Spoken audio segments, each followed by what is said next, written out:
Did you ever think you would make it? I feel I'm so close I could taste sweet victory. I know this life meant for me. Yeah, why would you bet on Goliath when we got Bet David? Valuetainment, giving values contagious. This world of entrepreneurs, we get no value to haters. How they run, homie, look what I become. I'm the one. All right, episode 424. We're officially back from LA. There's a lot of things to talk about. Craziness. We got videos to share with you. We got a tweet. I gave a tweet about the history of LGBTQ that got some attention with, Caitlyn Jenner retweeted it. We had a lot of other people that are kind of breaking it down, saying, I can't believe you said this. Why would you say something like this? I want to kind of read this to you, especially to those of you that are fathers that get 1 day per year to celebrate if you're lucky, and if you're mothers and you get 1 year per year if you're lucky. However, the LGBTQ community's got 140 plus days per year for us to celebrate, which is kind of weird for me. And I think it's a regular question to be asking. So we'll talk about that today. Aside from that, story-wise, we got Oprah Winfrey is having stomach issues. There's a bunch of lawsuits right now with Ozempic. I'll tell you about that story there. Rachel Maddow, a little bit heartbreaking when you see how she breaks down crying about Trump. But you got to see the clip. Chelsea Handler, I want you to watch this clip and tell me if this is racist or not. She's saying she's going to check 50 Cent to make sure he doesn't vote out of line. Okay, Florida, right now, I don't know if you're following or not, the last 10, 12 hours, there's some ships from Russia that are close to Cuba, but within 25 miles of us, I think. It was at 100 miles.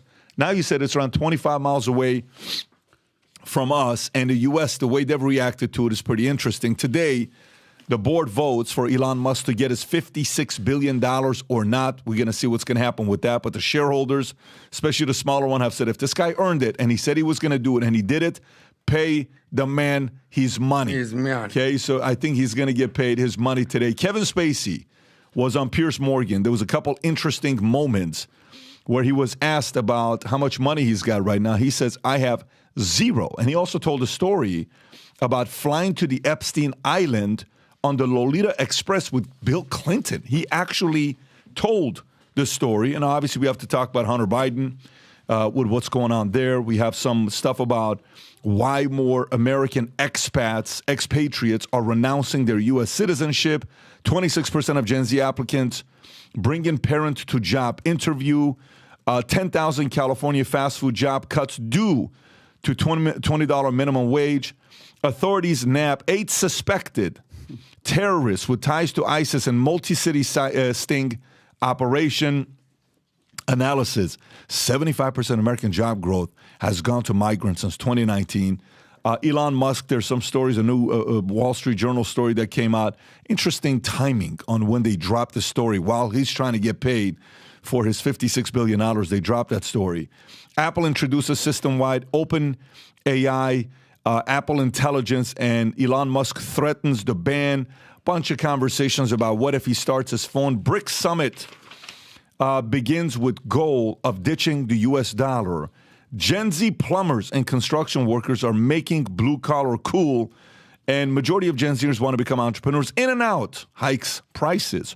Thanks to California's new $20 minimum wage, CNN staffers fear layoffs as network inks deal with AP, Associated Press, earning $100,000 a year isn't enough to feel rich in the U.S. anymore. And Fed projects just one cut this year despite mild inflation reports. Aside from that, couple other things. Johnson & Johnson's finally settling $700 million lawsuit. Nancy Pelosi was recorded saying some things about January 6th that right afterwards she had to go on press and kind of work and get it back where people are not overreacting. Some of you guys, if you are single and you're pretty ambitious and competitive, we want to introduce you to Miss Alabama. Hang tight for that because, just know a lot of people will be competing for it. But I think if you're competitive, you're like a Valuetainment type of an audience, I think you'll appreciate those who want to compete for it. And then an interview with Fannie Willis's ex-boyfriend, or maybe even current boyfriend. I don't know what the situation is there. They had to stop it in the middle of it because he just got out of line a little bit. I don't know if you saw this one. I will show this. Anyways, it's great to be back with you.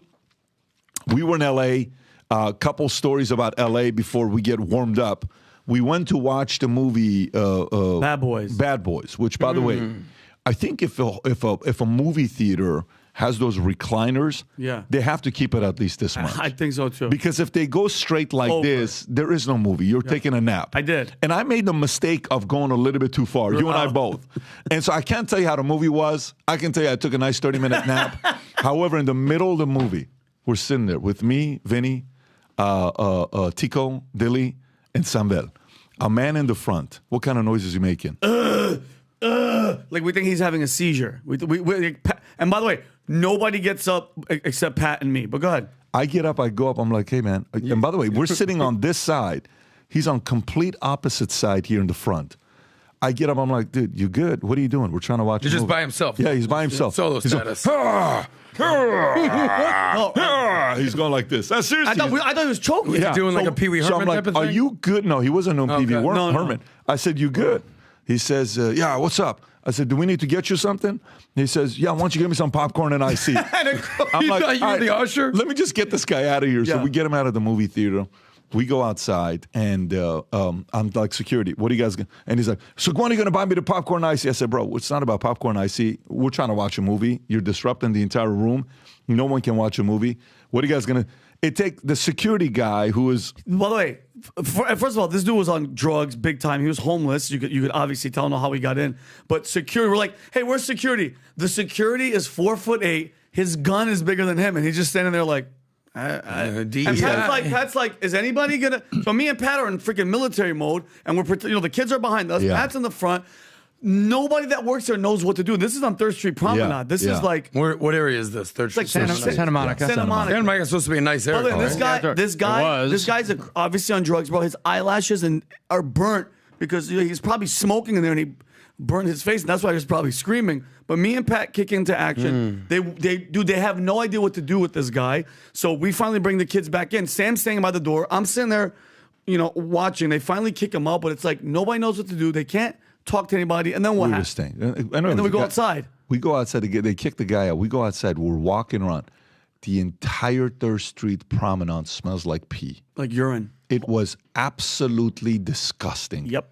We used to go there every weekend when we were in LA. We'd go to Venice. We'd go this. We'd go that. Tom, it was embarrassing. I can imagine how terrible the smell was. You look like you want to say something. No, from the theater, did Hunter at least say thank you for coming up and show some concern for him? Well, if he was Hunter's brother, he was a brother from another mother. Yeah, because But this guy was maybe- black. No, it's terrible. I haven't been there in 3 years, but 3 years ago we were there unfortunately for a funeral, and the reception was over by Malibu, afterwards where you bring food to the people's house and stuff. And we decided to go through Santa Monica, and I said, you want to just walk down 3rd Street Promenade? And we had fond memories of walking up and down. And I had the same reaction you did. Walk up and down, at certain points of it, it's like, what is that smell? And this person at a store said, you see the space between the two stores right here, like that little thin alley? They go in there and they do their business all night long. I'm not doing the business. They use it as an outdoor toilet. And they have to come in the morning and It's they have just, to spray it was disgusting. It's horrible. It was absolutely disgusting. Just to maybe get a little substance out of this, how many people were in this movie theater? Probably 60, 60 to 70. 70. Is that a lot for this movie I theater? think it is. Yeah, I would say a lot. Okay, because the whole meme stop situation, everything that's going on with GameStop, everything's going on. AMC, when we were in Dallas in 2020, you're a big movie guy, dude. I don't go to the movies ever. I think I've gone to the movies more time in the last few years when we've gone field trips, Valuetainment with Air, the Nike MJ movie, Sound of Freedom, just a couple different movies that I've seen. I just don't go to the movies anymore. I went to on Lincoln Road, which is probably the most busy street in all of South Beach. I went with a good buddy of mine. He's actually trying to maybe buy the entire movie theater because his opinion is that movie theaters are done. And I said, all right, interesting. And by the way, AMC stock is now $4. During COVID, almost $500 something. That was the AMC. GameStop deal. That was the GameStop situation. But to imagine your stock going from $5.50 to $4, ridiculous. Back to your buddy. I guess I went with my buddy to go see all these movie theaters. We went. It was a Wednesday night in Miami. I get it. It's on the weekend. We went in every single theater. Two people here, one person there, 5 people here. It was just dead. Every single movie theater. So I guess my question is, what's the future of these movie theaters? This homeless guy's doing his thing. I don't know, people are but I staying think the home future of streaming. California is bleak because the everywhere you went, we were walking down Beverly Hills to kind of see what that market was like in Rodeo Drive, and guys comes up to us, looks at Vinny, starts putting the camera right in front of his face. So tell me, you're Israel apologetic? Oh, you're apologizing for Israel? Yeah, Vinny. And then Vinny, that's what he says to Vinny. Vinny's like, Senna, what? Yeah, I have Senna on my back. Senna's on his back, and he's like rush, like TMZ style shot, and I'm like, bro, you don't even watch the show. I go, get the hell out of my face. Are you wearing a PBD podcast shirt? Of course I am. And then Senna's on my back, and that's why it pissed me off because I'm like, bro, like do whatever the hell you want if I'm by myself. But when there's children, my sister was there, my mom was there. I'm like, yo, back the hell up. But he was like, and he goes, oh, and you're here too. Like he was getting into Pat's. So this is more just indicative of what's going on in LA, California, not even just a movie theater. It was just messy, man. It was just, I mean, literally everywhere we went, the kids were measuring how many Pride Month. It was crazy. How many Pride flags you see? It's but on a whole different level. It's a different place. And so one night we're going out to have ice cream, gelato in Beverly Hills. After we would eat, we'd go walk. Tom, you were there. This was last night, actually. I think 2 nights ago. 2 nights ago. In LA. In LA. We go to this place to have gelato. And we run into this father and daughter. He follows the content closely. And Jewish father, his daughter, they went through a divorce, him and his wife. His daughter just got accepted to UC Berkeley. Yes. And we start talking about Palestine, Israel. The exchange lasts 30 minutes. Dylan and Tico are there. Senna is there. Another person comes. No, Vinny, I booked you. You did this. And then this literally, we do a podcast for 30 minutes in the middle of the gelato store. It's only us. It's like 10 of us, 12 of us. Yeah. And we're having this great conversation. Tico whispers to Vinny. Tico just whispers to me and goes, Vinny, this is the last conversation I thought would be happening inside of a gelato place. And by the way, it was a great conversation because she didn't see eye to eye with her dad. Pat's like, I want to come back to you in a year. Let's circle back to find out. The other guy comes in. He says, you think that's just happening at Berkeley? You should go to UCLA right now. See how embarrassing California is. Yeah, this was a separate guy that walked in and said, wait a minute, I know you guys, and was listening. And we were all polite to him, kind of motioned, do you need to walk by? And he said, no, I'm enjoying this. Yeah, he loved it. And he sat just sits down listening to the conversation. Hey, just bought front row seats. Yeah. So bottom line, what the hell is going on in California? That's the bottom line. So by the way, so here's what I did. And fathers, mothers, quick shout out to you before we get into all these stories. Rob, can you pull up this tweet? So, and I want to see how you're going to feel about this. If this upsets you, good, because it should. This is something I wrote a couple days ago. The madness with Pride Month has to stop. We have Father's Day one day. We have Mother's Day one day. Yet we have March, Bisexual Health Awareness Month, March 31st. International Transgender Day of Visibility, April 6th. Asexuality Day, first celebrated in 2021, April 26th. So no clue, April 6th is your day. Yeah. What happened, Tom? I said, so if you have no clue, April 6th is your day. So far. International Lesbian Visibility Day. May 17th, International Day Against Homophobia, Biphobia, and Transphobia. May 19th, a Gender Pride Day. May 22nd, Harvey Milk Day. May 24th, Pansexual and Pan-Romantic Visibility Day. What the hell does that mean? June, Pride Month, entire month. July 6th, Omnisexual Visibility Day. July 11th through the 17th, specifically 1 week, Non-Binary Awareness Week. July 14th, International Non-Binary Day. July 16th, International Drag Day. August 14th, Gay Uncle Day. Verify this if you think it's a joke. Gay Uncle. September 16th through the 22nd, Bisexual Awareness Week. September 23rd, Bisexual Visibility Day. October, LGBT History Month. October 11th, National Coming Out Day. October 20th, International Pronoun Day. Jeez. October 24th, Asexual Awareness Week. November, Trans Awareness Month. November 6th, Transgender Parent Day. November 8th, Intersex Day of Remembrance. November 13th through the 19th, Trans Awareness Week. November 20th, Transgender Day of Remembrance. Are you tired yet? December 8th, Pansexual Pride Day. Folks, it's only June. We still have to go through these days for the rest of the year. 145, roughly, out of 365 days dedicated to LGBTQ. That's 39.7% of the year. Why? How did this make any sense? Meanwhile, we took God out from school. We took prayer out of school. We stopped saying the Pledge of Allegiance in school because that's offensive. Seriously, who's better for a healthy society? Promoting LGBTQ or marriage? Pro-family unit, husband and wives, if this is controversial, America has lost its mind. If the agenda is not to procreate, pushing LGBTQ agenda suppresses that. Gay men cannot procreate, folks. Lesbian couple cannot procreate. No one cares if you're gay, lesbian, trans, or bi. What you choose to do with your body after you're 18 is your choice, and we'll respect it. But this agenda must be accounted for why our national birth rate is the lowest it's ever been. America would be a powerhouse again if we flipped the script, using 145 days to promote the pro-family and give LGBTQ a day out of the year. This is enough. That would get us back to 2.5 birth rate and produce a better society. Feel free to tear apart this argument, but if you support it, have the courage to comment and retweet. God bless. May God bless us all. Anyways, and this thing went all over the place with commentary, agreeing, disagreeing. But you know what it was? 99% of people that read this, they were for it. 99% of people said, this is logical. How do you argue this? Okay. Tom, your thoughts on this? And by the way, we were at dinner. This took us 15, 20 minutes to write before we tweeted.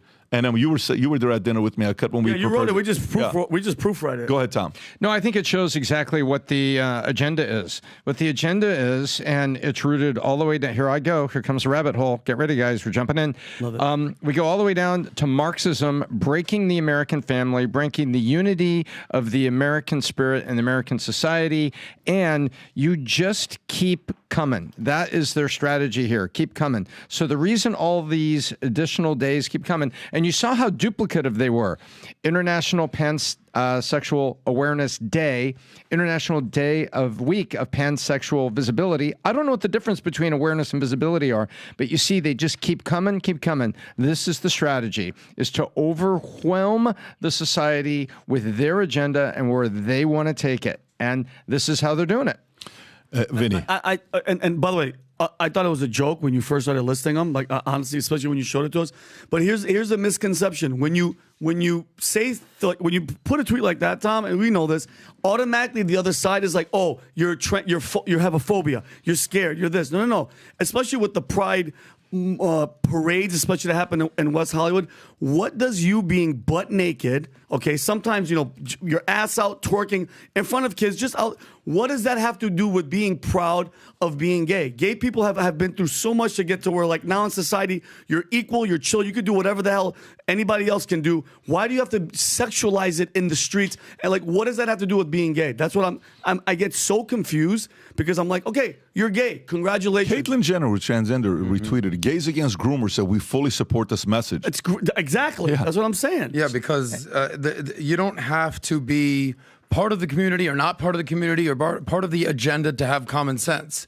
So, on the surface, I'm assuming you said 90+% of the comments were positive. Yes. I'm assuming the comments that weren't, Pat's racist, Pat's sexist, he's homophobic, he's anti-trans. This is actually the beauty of actually somehow owning your own media company, because there's a lot of people would probably want to say stuff like this, but their fear of getting canceled, losing their job, being demeaned, or being basically called all sorts of names, everything with that. But what you're saying is actually accurate. I brought this up. You tweeted this probably over the weekend, I want to say, because I brought it up to a buddy of mine who's pretty high up in the Democratic circles. And he goes, the Father's Day and the Mother's Day, you got to understand that those are national holidays. These aren't national holidays. I go, cute caveat right there, but these things still exist, buddy. Let's stay at the heart of the matter. There's all these ridiculous holidays. He read it and he said that. He read it. He goes, well, I get it, but understand that the Father's Day, these are national holidays. I said, but bottom line is this: everything that's going on with DEI and everything that's going on, there's corrections and there's overcorrections. Okay, cool. After the Harvey Milk, everything that was going on in the gay activist movement, I think it was Obama that made gay marriage legal, right? I think during his first term, he actually did not want to do that. In his second term, Obama didn't do it. It was a John Roberts decision, which thanks, Tom. Under the Obama administration. Thanks, Tom. But it was Supreme Court under Obama that it happened. Sure, correct. Yeah. Correct. But the point is, it's reached the point of peak overcorrection where it should have a gay holiday, have a gay Pride Month. Yeah. Every single thing. Now it's like boom, boom, boom, boom. Enough's enough. You know what's crazy though? If I was still in Hollywood right now, no joke, you'd be gay. Because I thought that's where you're going, because Vinny, that's not cool. Just telling you. I see you By as the way, Vinny, there's nothing wrong with it. Come on out.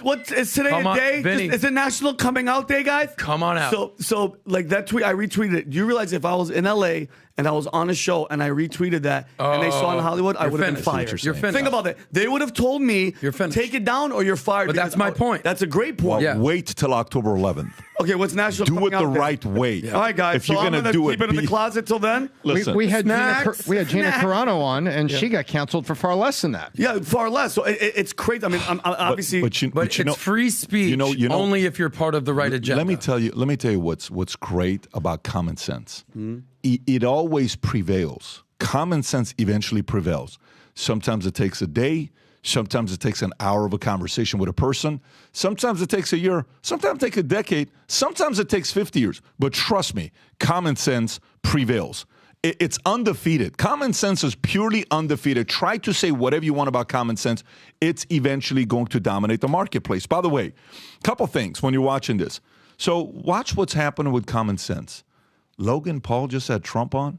You know who represents Logan Paul? Some of the biggest representatives in Hollywood that are liberal and all this stuff. This guy has Logan. He goes to Mar-a-Lago to interview Trump. First of all, Trump's campaign. Brilliant move to get into this audience on TikTok.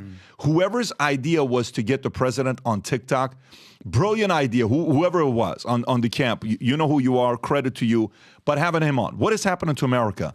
People are kind of sitting there saying, look, I just want to talk to the president. Okay, and look at Logan, 864,000 likes to have the guy on his podcast. What does this tell you? His audience wants to have this guy on. Yep. Now, they've invited Biden. They've said no. They've invited him. He said yes. So maybe both of them will go. Maybe both of them won't go on. But it is what it is. This is what I do want to say. It was funny. This is what I do want to say to all the fathers out there. This is it Father's Day is this weekend. By the way, Sunday. Father's Day, Mother's Day is not a national holiday. It falls on a weekend. And Father's Day is almost always forgotten about, but not if you watch PBD podcast, because we respect you guys. You know why? Because it is so hard to be a father today. It is so hard to discipline. We were having breakfast with Gavin O'Connor, right?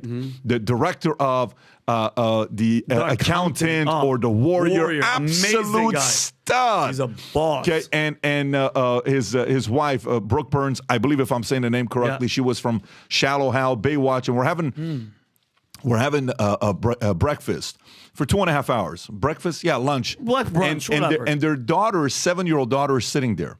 The boys get out of line. and all of a sudden, I'm looking at Dylan and Tico because, they're doing what boys do. Yeah. And I'm checking them and I'm talking to them. And you see the girl looks at me like this. And they're just like, and she's like, wow. I'm like, yeah, that's how you got to deal with boys. Yeah.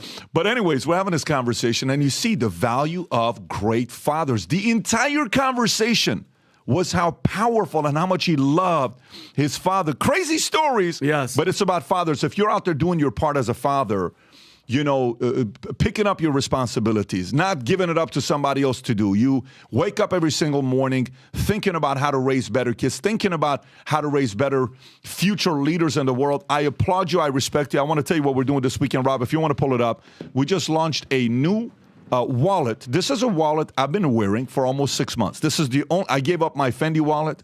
I gave up all the fancy wallets. I wear the Valuetainment wallet. I have it in brown and I have it in black. And this is how it works. You got cash in here. You put it very easy. Your ID here. You pull it out. Credit card comes out. It's very simple. I keep my cards here, my credit cards here. This is all I need. It's leather. Valuetainment officially launched. We have a limited supply. It will sell out just like the numbered hat sold out a couple weeks ago.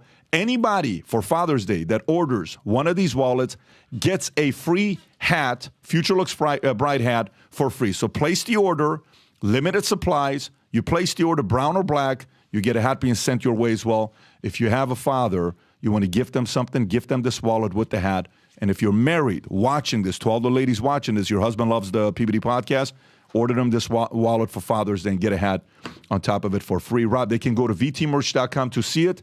And this is where the link is at, Rob. Let's make sure we put the link below as well. And for those of you that are watching the Spotify and Apple, go to vtmerch.com for the entire weekend of Father's Day. This will be there. However, I'm telling you, we don't have a lot of these. This is a few hundred of these wallets that we have. They'll be gone in no time. Okay, so let's get into it. Story I want to get into is Kevin Spacey, Piers Morgan. I think it's kind of, story was going all over the place. I don't know about you guys. I watched a show. What is that one show that he had on Netflix? What was that? House of Cards? House of Cards. Amazing. And it's the only one where we're on our way. You know the story. We're on our way to go to Tuscany, Italy. A guy named Carl D. Moss, whom I've never met. We're Facebook buddies. And he claims he's a Republican, but he always gives a Democratic argument. We'd always go back and forth. He said, you got to watch House of Cards. And then my dad says, you got to watch House of Cards. And then eventually, I'm like, guys, I don't watch shows. I've never watched shows. We're about to go to Tuscany, Italy. We're taking 50 of our guys to Tuscany, Italy, which was the most epic trip ever for different reasons. Those who were there know what I'm talking about. Tom, you were there. I won't even get into it. No comment. That night, I come home, 10 o'clock. I sit there and I watch 12 episodes of season 1 House of Cards on no sleep. Then I get on a plane to go. I was glued to this show. It was ridiculous. Now, here's Kevin Spacey on Piers Morgan. Rob, which clip is this? Is this the one about Clinton's, or is this the one about him having no money? Bankruptcy and losing his Baltimore home. I want you to watch this, and I want you to tell me, do you think this is acting, or do you think this is real? Go ahead, Rob.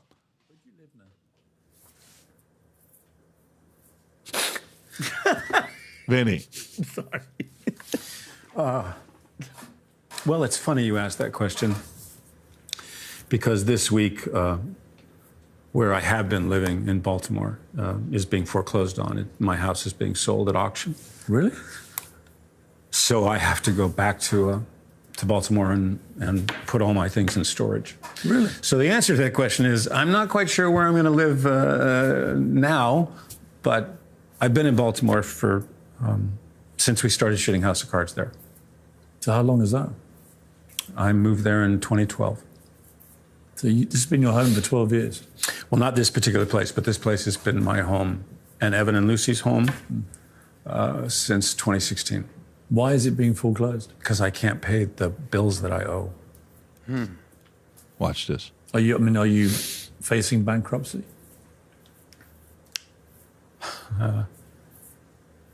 Been a couple of times when I thought I was going to file, but we've managed to sort of dodge it, at least as of today. How much money do you have? None. Really? Well, I mean, you have some sense of legal bills. He's a fucking actor. I still owe a lot of legal bills that You're I have not been able to pay. You're actually in debt. Yes. Do you mind me asking how much you owe?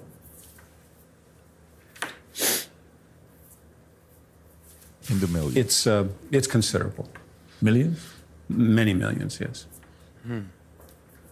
The house itself is many millions. What are you going to do? Get back on the horse.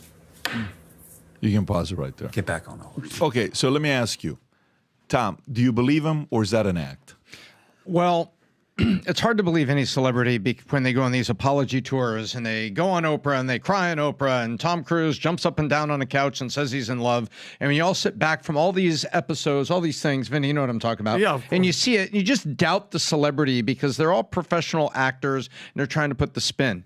The one thing Kevin's opened himself up for, a lot of those things he's talking about are a public filing.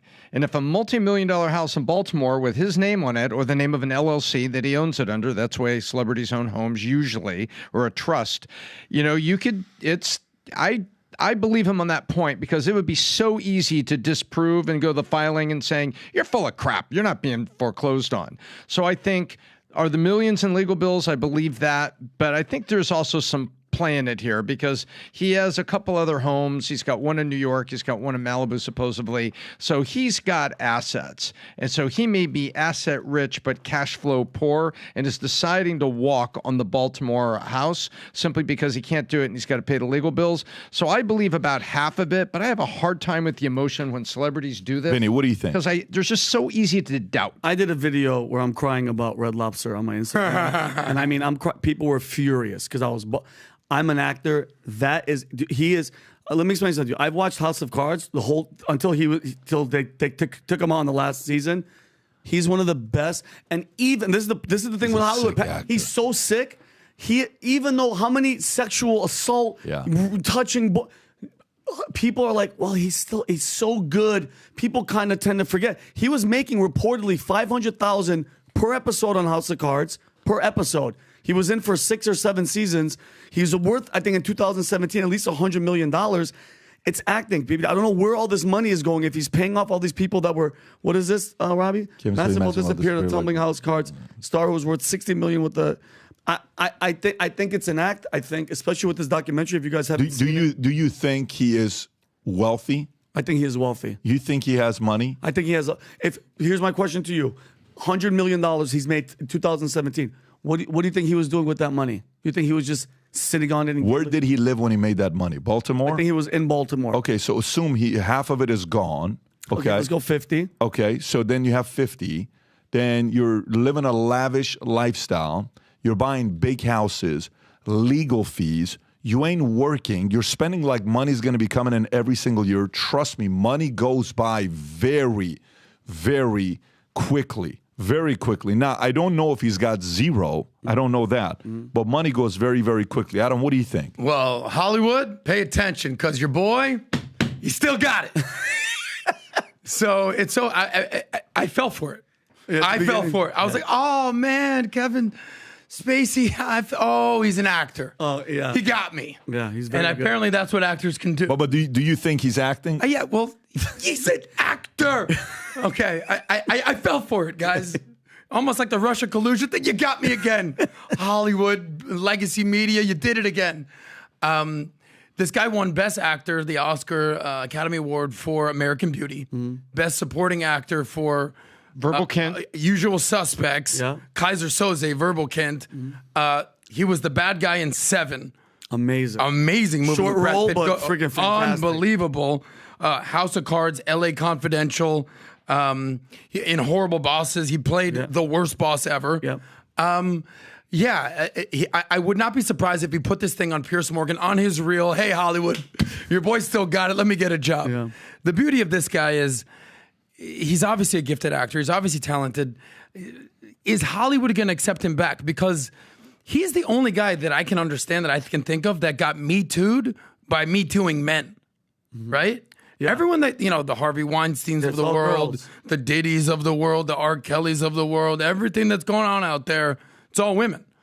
So I don't know. I think there's a little leniency to men. Women are treated a little bit more delicately than dudes. And I don't feel bad, especially if it's all these guys that came forward and were like, dude, if you watch the documentary, he was cornering guys. He was taking advantage of people. But, bro, how many cases has he had, especially overseas, where like he's had to go to court and he had to pay? Yeah, he's innocent, but he has to pay in civil lawsuits for these people. But it's like, bro, and I'm sorry, great actor, but to hell with you. Okay, I want you to watch this next clip. No, Rob, play the next clip on him talking about Epstein and Clinton and just watch this here.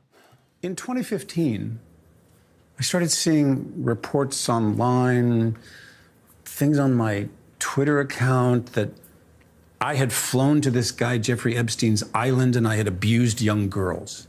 And I was like, if you'd asked me in 2015, maybe even if you'd asked me in 2002, did I know a guy named Jeffrey Epstein? I probably would have said no. Well, of course, I have since learned who he is, and I have since been able to go back and find out that the airplane that we flew on for this humanitarian mission was owned by Jeffrey Epstein. And to then learn, he was actually on some of those flights. Oh, wow. And this Maxwell woman was on some of those flights. I didn't know him. I've never spent any time with him. I was with the Clinton Foundation people. That's who I was with. Even worse. Now, what I understand is that he didn't start to be investigated until 2005 by authorities in Florida. So here's what I can tell you. This Maxwell woman, she was one of many people who sat down next to me in that throne room.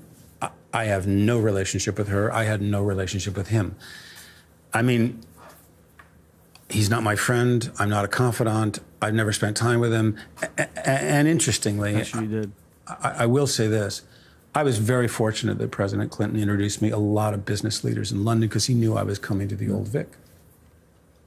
And I developed relationships with Robert Earl, Pula Ladobovich, Robert Earl, a lot of wonderful people, Sir Richard Caring, people who supported the work that we did at the Old Vic and gave money to us. Do you know who I never asked for anything? Was Jeffrey Epstein. I didn't want to be around this guy because I felt he put the president at risk on that trip to South Africa because there were these young girls. Oh, now and we were like, who is this guy? So I will say this. There were young girls on those flights. There were young girls on those flights, yeah. Wait. Oh, so wow. time out. You mean to tell me, Patrick, if you're on somebody's private jet, how big is this private jet? It's a fairly size. You don't know everybody that's on that flight? There's only, 10, 15 people on there? You know the captain, you know the co-pilot, you know the flight attendant, you know everybody. And now all of a sudden, but Bill Clinton, by the way, great company he keeps. Epstein, Clinton Foundation, the Bill Clinton. You're on that plane, and now all of a sudden there's underage girls, and now you feel, so there was a you did know who he was. So he just incriminated himself at the end. And I love that. I think you're absolutely correct. There's another angle that I think you're going to light up on right here. Yeah. In Hollywood, when you're trying to get a deal done. Oh, wait, no, I know that guy. It's a friend of mine. Yeah. It's a new friend of mine I made through this guy. Oh, no, I know that guy. We did this thing. I went with him on this trip. I know what you're talking about. Yeah. It's all the BS and all the fluff about everybody's your friend, everybody's more than an acquaintance. You did some business with them. And now it's like, actually, I was sitting back in 23D and I didn't, maybe this Maxwell lady was sitting next to me. Now it's all this walk back. But this guy has come from a world where you over amplify every little conversation into a friendship or something. And I just, it reminds me, what this reminds me of? No. Trey Parker did a movie called Team America. One of my favorites. And do you remember at the very end of it where all the actors are trying to convince people and they're going to the UN and doing speeches and then the leader goes, "Be careful, Gary, he's acting." Yeah, of course. And this is what I feel like we're looking at. Yeah. It's a joke. Do you know who this guy Robert Earl is that he keeps mentioning? I just had to Google him real quick. He's actually the founder and CEO of Planet Hollywood. So you talk about the connection to Hollywood and the elite cabal. You like to use that word. Anybody's more connected. He's also the founder of the Earl of Sandwich. If you've ever been eating their great sandwiches, but I don't. Did he say that he wasn't sure he was on the plane? No, he was on the plane. Vinny, your life's changed pretty well over the last couple of years. Now you're flying private, baby. So you kind of have some anecdotal evidence. If you're flying private with somebody, you know exactly who's on the jet with you. Adam, exactly. Yeah. So and if the president is flying private or former president, so it would lead me to believe that he wasn't actually on the same flight as the guy, just the same plane. Does that make sense? Like you're gonna know if Bill Clinton or Hillary Clinton is on the plane with you. No, he said I sat next to Jelaine. He said He said, but I didn't know who she was. Jelaine was there, but Jeff was. No, he said Jeffrey Epstein and Jelaine was there, but he was on the plane, but I didn't really talk to him. Or the guy owns the plane. You're talking to the owner of the plane, Gotcha. especially I thought you meant Clinton, but that's very suspect. He has a great alibi. He's just like, look, the whole young girls thing. Yeah, I'm into young dudes. Yeah, but it's not my thing. First of all, do me a favor. Pull up Jeffrey Epstein's plane. Mm-hmm. Because unless if it's a business Boeing jet, you're sitting next to those people if it's a G550. Yeah. A G550, that's a G5. Yeah, how many seats? You know exactly who's on that plane because that only fits 12 or 13. How many people does that fit? Maybe 16 people? Yeah. Okay. Less than 20 for sure. Yeah, so the point is you're going to know. On a plane like this, there's no way in the world you get on a flight like this and you don't know everybody on the plane or interact with them. Every single person. I thought Epstein had a business Boeing jet. That's what I thought. That's a Lolita. If he doesn't have a BBJ, then it's a different story. Then you're definitely sitting next to some of the guys. But I mean, look, the reality of it is when he's talking about little girls, there's one thing at least we know that he's not into them because it's little boys. It's not little. Sure. So that's the one thing according to what things you read about. However, do you think if you're Clinton and you're watching that, do you think you'll like that? Of course not. He just said, Pat, that's the main thing that was in my head. He just said Bill Clinton was on a plane with little girls, underage girls. Bill is probably calling saying, what are you doing with this? But it's too late. It's already, I think that just indirectly threw Bill under the bus and brought that whole thing back into it again. But lucky for them, they're so protected. It's ridiculous. Yeah, nothing's gonna happen. Well, so you're from the place where you think he still has money. Yep. You don't think he's broke? Nope. You think he's doing okay? I think he's doing okay, and he's acting. And this is just the media tour of like, hey guys, come on. I think two things can be true at once. I think he's putting on a little act, putting on a little show. I think he lost the house for sure. Yeah, I mean, how many roles has he done in the last 5 years since everything has come out? How much court costs, legal costs, lawyer fees has he had to pay? I'm sure that he is not doing well cash-wise, or really struggling, or at the very least, his typical lifestyle is that he's okay, let me ask accustomed this to question. Is not where it What was. do you think's the residual from the movies he's done? Residuals? Oh, Just purely residuals. I'll say Depends From on American his deal. Pie. Depends I on. mean, he's a big time player. $1 million right? a year on That's residual. not a lot. Let's say I'm saying, can we find out what it is? I just Googled it right now. It didn't come up. That's not a lot. Okay. I'm telling you, that's not a lowball. lot. I just did a low ball number because I get residuals from little shows that I do, and if I was the lead in it, forget it. It's Yeah, And by the way, but and he's the that's not a EP, lot. PBD, and he's the I don't EP. know, but all his best movies, dude, were from like the early 2000s. Yeah, but he just did House of Cards. So is there a residual on House of Cards? There has. I'm sure there is. Well, think about How much you think it would be? I couldn't estimate that, but I'm sniffing what you're looking at, and I think he's probably asset rich and cash poor because it takes money to insure and pay the taxes on those assets. So I think he has the London house, the LA house, the New York apartment. I mean, that could take. I just did a little back of the math here. That could take $15,000 a month just to cover tax roll and things. So that means he needs $30,000 a month. So he needs constant state 360. So I think he's cash poor thanks to his legal fees and everything, but he's got a few assets left and he's got higher interest rates to get any loans against him. So I think he's pinched. Yeah. So here I'm looking at this article that's talk about residual checks.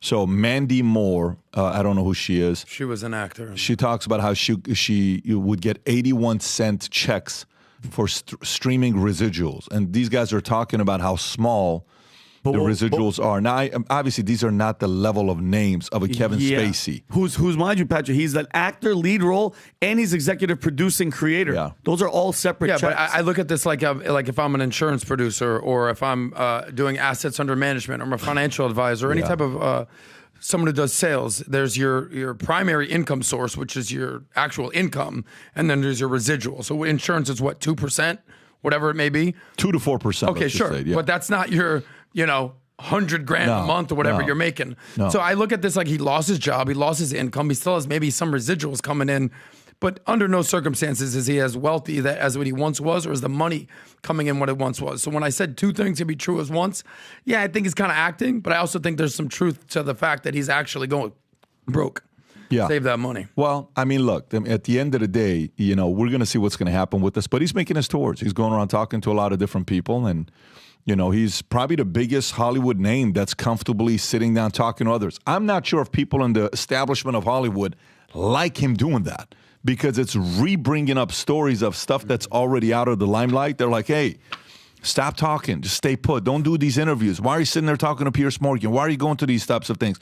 Why are you talking to Tucker? I think that's what's happening behind closed doors. The reason is, bottom line is, he doesn't have a choice. Meaning, any other Hollywood actor is doing softball interviews. They're doing Good Morning America. Hey, tell us about your new movie, Light and Sunny. No. He's like, dude, I am broke. I'm penniless.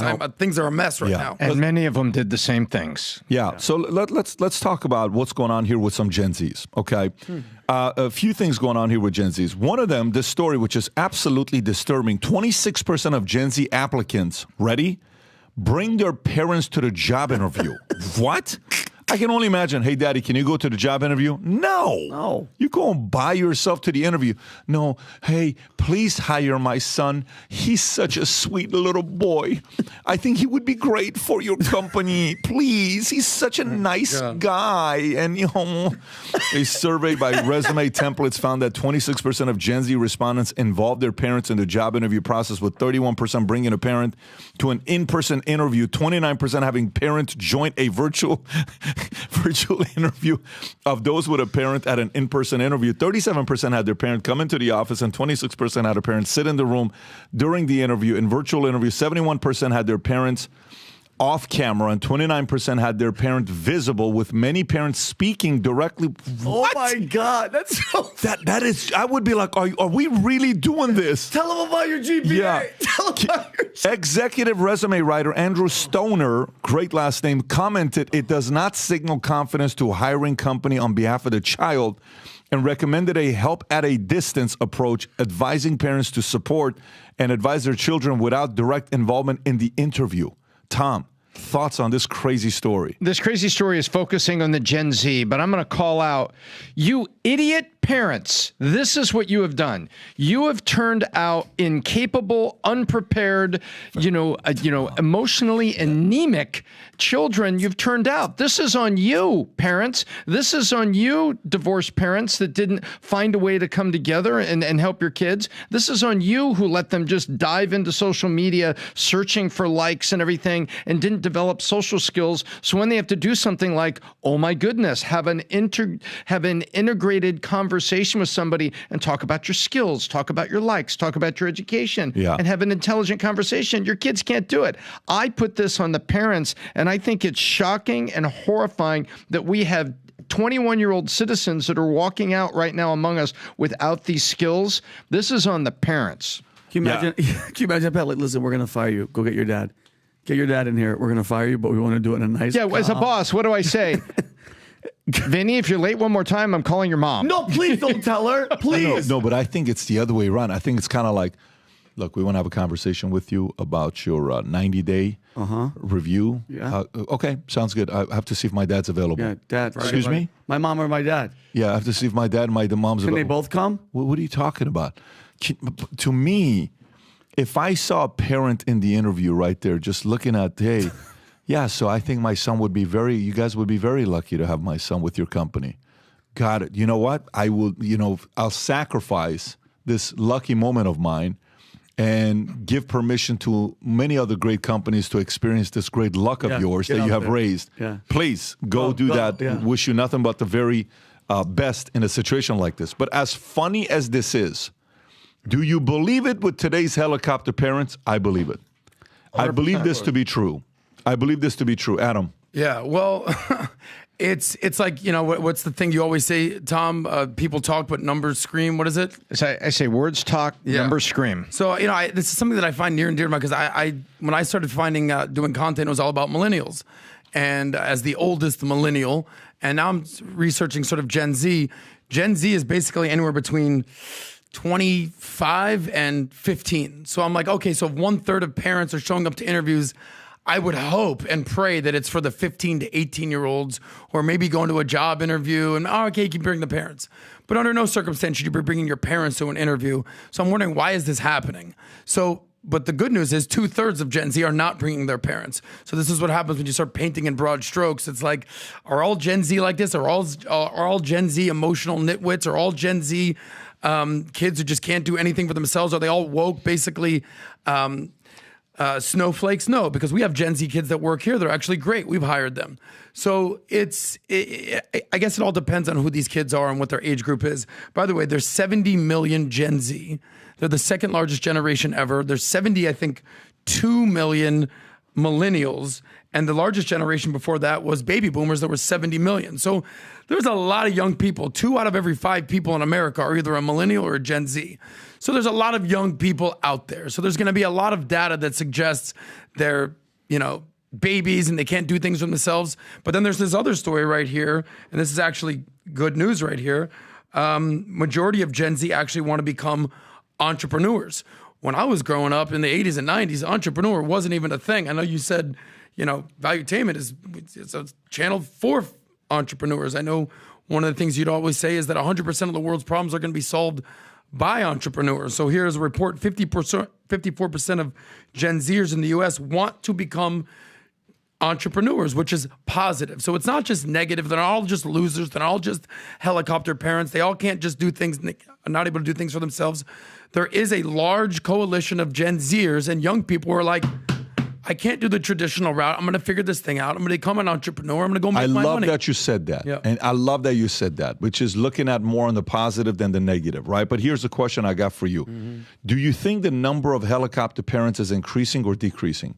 Do you think the number of parents showing up in interviews is on a decline or is it on a increase? What do you think? Unfortunately, it's increased. Yeah, that's because it started at 0 a couple decades Who ago. the hell would even like if 20 years ago somebody said, my mom is here for the interview, would you have believed that? For that to be at 20% I watch this, Gen Zs. Let me tell you what some of you guys are doing, which is fascinating. Gen Z plumbers and construction workers are making blue collar cool.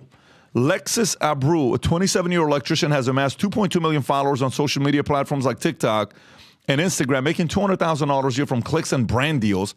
She notes you feel just like a normal person until you actually get confronted by people and you're like, oh my goodness, this is real. People know who I am. Enrollment in vocational programs rose 16% last year as skepticism about the cost and value of four-year college degrees grew. Influencers like Abreu are making trades appealing by highlighting high wages and success, such as we've made it more appealing. We have nice vehicles. We own homes. We are successful, says carpenter Matt Panella, who earns over $200,000 from sponsor income. Rob, is this the same story as the plumber and construction workers? Yes. Yes. It is. Okay, so how do you process this? Well, let's just move aside the TikTokers who are pretending to be construction workers, and let's actually talk about the people who are actually doing the construction, are actually using the tool belt, and are actually making the products that they're talking about, because the average construction worker isn't on TikTok making $200,000. But I actually love this story because we've seen what's happened since the 1980s. 40% of college students used to be women and 60% were men. Now it's completely flipped. Now men make up 40% of college students and it's 60% that are women. So men have to realize, listen, we just talked about the story about more Gen Z and young people are becoming entrepreneurs. College isn't the only route that you can take. You can go to trade school. You can go to technical school. You can become an entrepreneur. There's so many different routes you can take to make money and make something of your life. You can become an apprentice. You can get an internship. You could do national service. You can go to the army and figure out who you are and be the best you can be. This story, I guess, gives nice headlines that they're making hundreds of thousands of a year in sponsorship fees or in TikTok ads, whatever. But the reality is you got to give respect to the guys that put on a hard hat every single day, work their tail off, got a shovel, got a hammer, got a plunger, whatever it is. Those are the guys that are, ready for it, never going to be replaced by AI. Those are the guys and gals, but it's 98% men who are actually working and make America, dare I say, great again. Wow, you said it. Amen. I mean, listen, to my right sits a spokesperson for Donald Trump. MAGA. And it's a little too much MAGA on this podcast, but we'll tolerate it. Go ahead. I might just get canceled real quick. No, I think, and I feel like there's something in my coffee because I'm about to say Adam has a point. Whoa. And he's got a very, very good point. Is you take a look, and we've covered this on the podcast before, that I think it was 45% of college graduates discovered that what they studied in college could not connect them to a job. Yeah. Studying art history, studying, American history. You want to be a history teacher? Study American history. You get an American history degree because you want to hang out at Princeton for 4 years. You could do nothing with that. 40% of them said that, and they ended up in a lot of debt. So they're seeing that. These people are seeing their older brothers and sisters and their aunts and uncles going through this and coming out the other side and looking at it and saying, AI is not going to replace electrician. I had my uncle was an electrician. Maybe I get a couple trucks and a couple people working for me. I'll be an entrepreneur. The only thing that there was a quote in the article says, I can be my own boss, work my own hours, and have more time for myself. Well, if you're going to be an entrepreneur, you can work for yourself and have more hours. But I will say this, if you're really an entrepreneur, you're going to be an all-the-timer, and it's incredibly fulfilling, and you're going to be making jobs and doing things like that. So I think the Gen Z, I don't throw the baby out with the bathwater here, but 26% of Gen Z is 18.5 million people. So that's an awful lot of people here. That's 5%. That is almost, because 5% would be 360. So that's almost 5% of the U.S. population has got their mom and dad coming into the interview. Yeah. But I think it's a great idea to consider trade school. I remember goes back 15 years where Ann Coulter made a point on a Fox interview, and she then wrote it in her book that was out at the time, about winning arguments with a liberal. And one of the things that she said was, hey, you're missing the whole thing in trade school. And U.S. colleges, U.S. high schools and guidance counselors aren't pointing out, why not be an electrician like your uncle was? Look at what you can earn, look what you can do with that, and you can start an apprenticeship right now, and you won't have all the college debt. So a lot of these things are finally coming home to roost, and I think it's a good thing. Pat, can I say one more thing? Yeah, go for it. The life of an entrepreneur. That was your first viral video. We all know it. Tom also said something that's pretty important where he said the quote, "I can be my own boss and I can work my own hours." I hear that a lot on Connect. Well, I don't know if I want to go get a job. I don't know if I want to work for somebody. I kind of want to start my own business. I don't know if I feel comfortable working for somebody else. Newsflash. Here's what I could tell you if you start your own company. No matter if you're the boss, you're the CEO of You Incorporated, you're always going to be working for somebody. Whether it's an investor, whether it's your board, whether it's the bank, you're actually working for your employees, because if you don't do a good job, they will leave you and go someplace else. That's right. So if you think that you're never going to have a boss and just the life of an entrepreneur is like, I call the shots here, you've got another thing coming, because you're going to always have some boss looking over you. Number two, if you think you're going to work less versus work more, you got another thing coming. You're going to be working 24/7, working on your business, but it's going to become your life, bro. And the last thing, if you think you're just going to be on vacation, take time off, I would venture to guess that as an entrepreneur, you're going to have more stress than less stress. You got payroll, you got HR, you got bills, you got rent. It ain't easy, this life of an entrepreneur, so be careful what you wish for. No, it's not. And by the way, valid points, all three of them, on what it is to be an entrepreneur. However, you're either a supporter of an entrepreneur or you are. Mm-hmm. If you're the one, you want all the pressure on you, great. If you're not, but you can feel like you can bring a lot of support to somebody else, you're still in a very good position to go do something there. So excited to see new heroes rising up from the Gen Z community. I want to show you the most viral video on Twitter this last week, okay? This video, Rob, if you can unshow the video to show the stats, I want to read it because I also want to give credit to who posted the tweet. Is by Robbie Starbuck, okay? Great name. And he posted this. It has 177,000 likes. It's got 62,000 reposts, okay?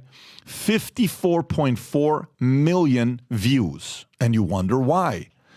The American College of Pediatricians just put out a fire statement calling out all the major medical associations by name for pushing the gender transition craze on kids. They ask for these groups to immediately stop the promotion of social affirmation, puberty blockers, cross-sex hormones, and surgeries for children and adolescents who experience distress over their biological sex. Watch this video. Go ahead, Rob. And we have serious concerns about the physical and mental health effects of the current protocols promoted for the care of children and adolescents in the United States who express discomfort with their biological sex. This declaration was authored by the American College of Pediatricians, but really it was developed from the expertise of hundreds of doctors, researchers, and other healthcare workers and leaders who, for years, have been sounding the alarm on the harmful protocols that continue to be promoted by the medical organizations in the United States. Despite recent revelations from the leaked WPATH files and the recent release of the final report from the CAS review, these medical organizations have not changed course.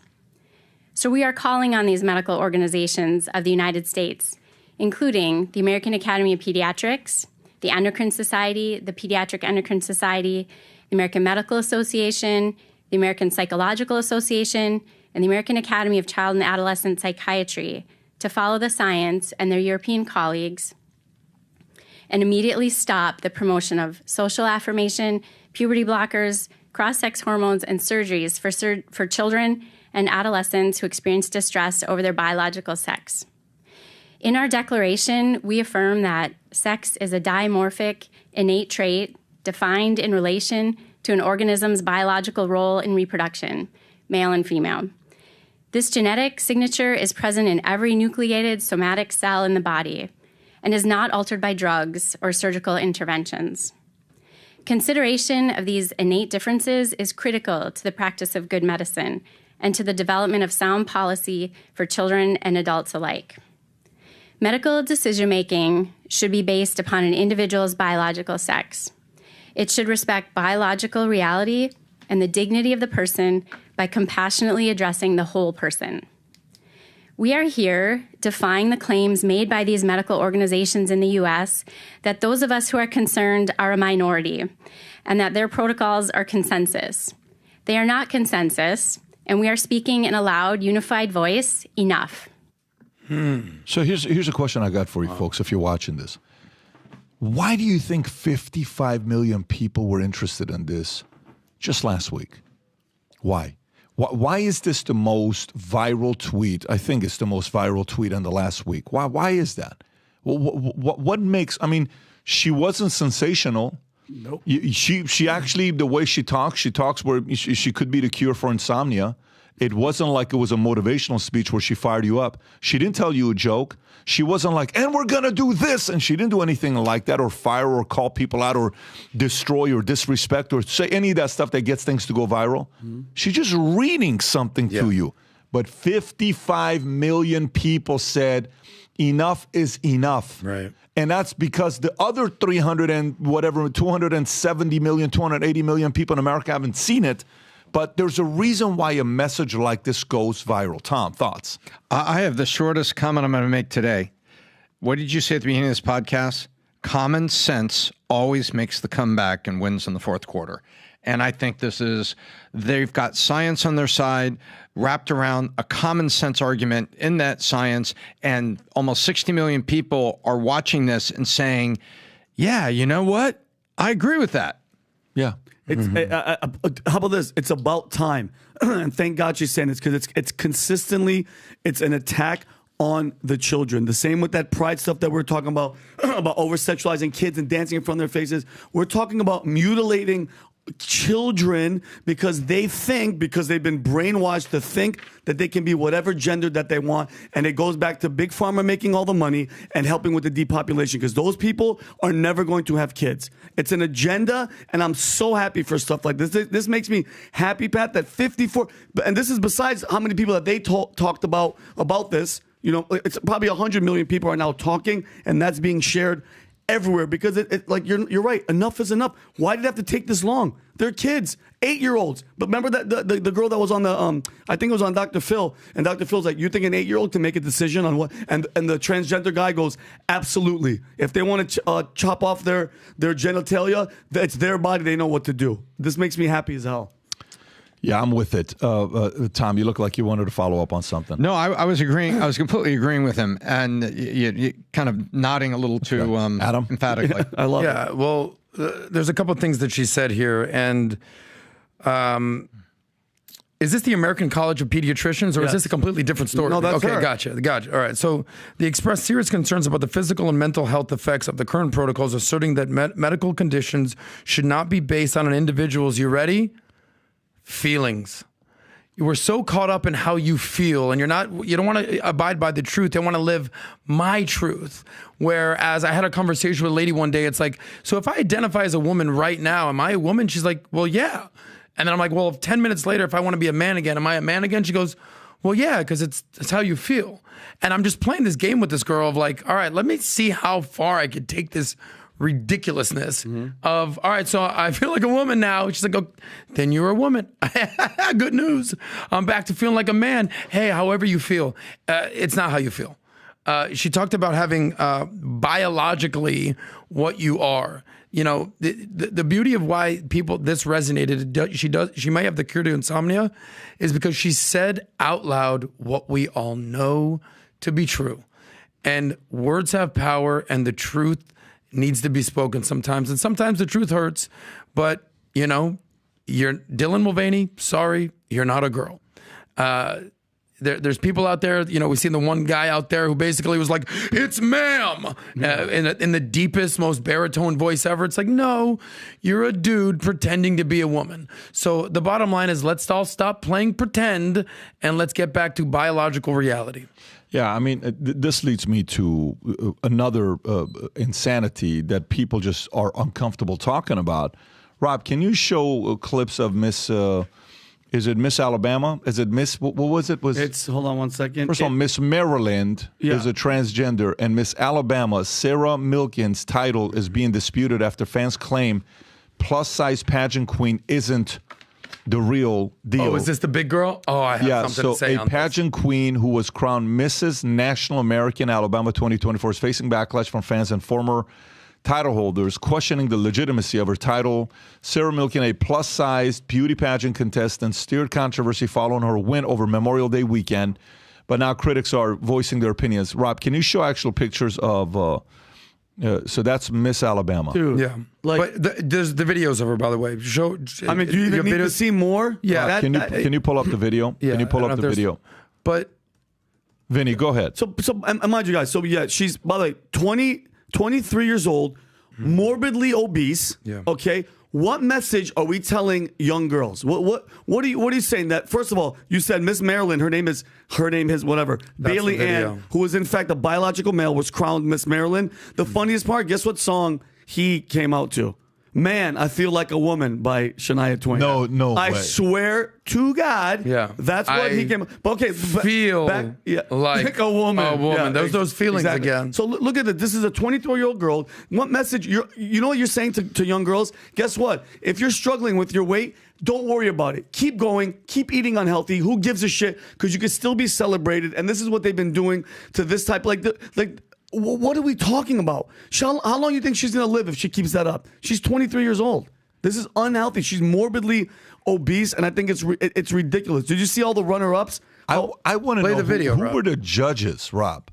Stevie Wonder, Stevie Ray Wonder, Charles, and Ray Charles. Who were the judges? Honestly, who were the judges? I'm gonna guess that it's women or a trans man. Unbelievable. Woman.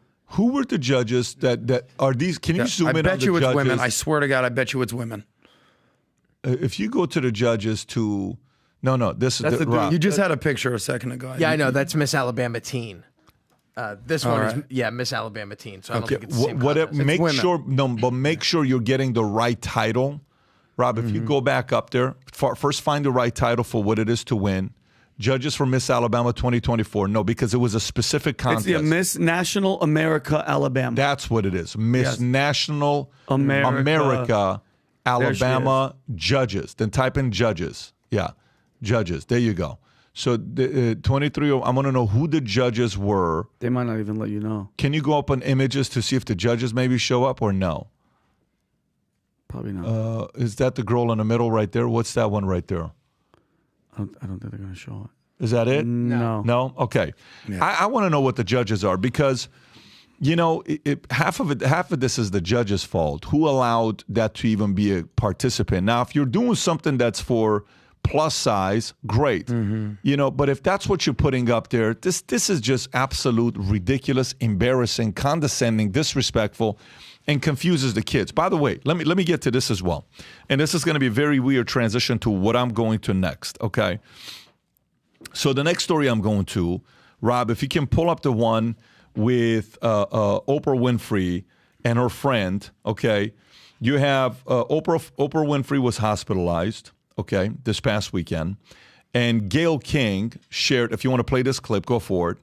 We're very happy to say joins us right now in studio. I'm so glad you are here. And I'm so sorry that Oprah can't. Yesterday she said, I'm going to rally. She had some kind of stomach flu where stuff was coming out of both ends. I won't get too graphic. But needless to say, she ended up in the hospital, dehydration, get an IV. So it was a very serious thing.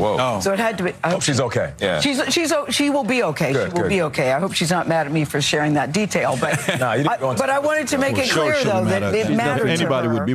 But I want to read this to you, Rob. I don't know if we have the story there or not. I'll read it out of my phone, Rob, if we don't have the Ozempic here.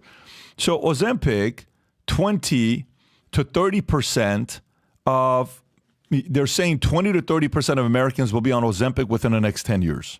Okay. Wait, 20 to 30% of all Americans? They're saying 20 to 30%. Let me just pull this number up, Rob, to double verify what I'm saying. So Graham McGregor, a professor of cardiovascular medicine at Queen Mary University of London, predicts that in a decade, 20 to 30% of the population will be on Ozempic, these types of drugs, okay? Yes, 20 to 30% will be on these weight loss drugs. So, okay, you're like, all right, fine, that sounds good. Now, following story, okay? If you go to Mario, Rob, I'll send this text to you, and if you can pull this up, Mario in the fall does a great job with these stories that he posts. I just sent you the text if you can pull it up. It was in the notes that I sent you. Just go to the one that says 10,000 people are suing Ozempic. Right, if you had right to go up there. Up. Is that the one? Okay, so zoom in. So 10,000 lawsuits hit Ozempic, Wegovy, and Mounjaro over severe side effects. Ozempic and similar shot like Wegovy and are reportedly facing up to 10,000 lawsuits from patients who claim the drugs caused debilitating side effects like stomach paralysis. What did Gayle say? Oprah Winfrey was having stomach issues, and tearing holes in the food pipe. Unfortunately, the manufacturers failed to adequately warn of the associated risks. Zachariah, 46, had her gallbladder removed 7 months after starting Ozempic. Meredith, 56, diagnosed with stomach paralysis after taking Mounjaro. Okay, and this is, if you can go to the bottom, Rob, so we can also, I'm sorry, let me see that chart real quick. What does that say? All the reported side effects linked to Ozempic: mental health, suicidal thoughts, other, fatigue, headaches, dizziness. I can't read the next one. Alcohol, food, coffee, avoidance, aspirin, Go to the lower right, cancer, Pat. sexual dysfunction, fertility boost, gastrointestinal, digestive issues. I can't read the next. Diarrhea, Flatulence, burps, diarrhea, vomiting, constipation, blockage. gastroparesis, bad breath, burps, metallic taste, and bowel blockages and obstructions. Hanging out with Oprah must be fantastic. So that is all the stuff we're hearing about Ozempic. Okay. So while you're doing this, all of this, I pulled up this video. I think this is very, very important, parents. Father's Day is here. If you got a girl, watch this video with your kids, especially with your daughter. It was such a great cartoon depicting what's going on in today's society. Rob, I just texted it to you. The video shows a girl that's walking down the street and sees everything being painted as what sexy is today. And then she goes and does what's sexy today. She goes, does this surgery. Then she goes, uses that drug. Then she goes, does this. She goes, does. Can you zoom in and play this clip? Just watch this clip and see what happens here. Play this clip, Rob. Go for it.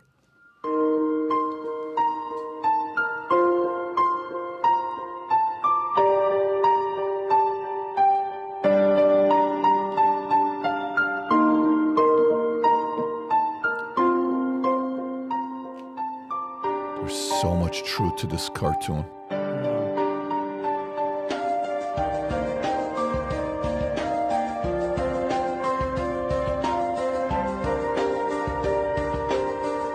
She's hot.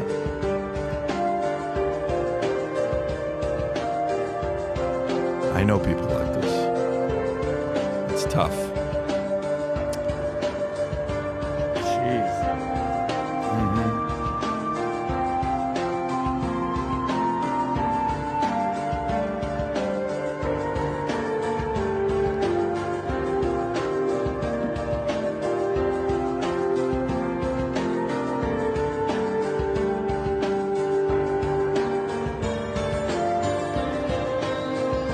Even more.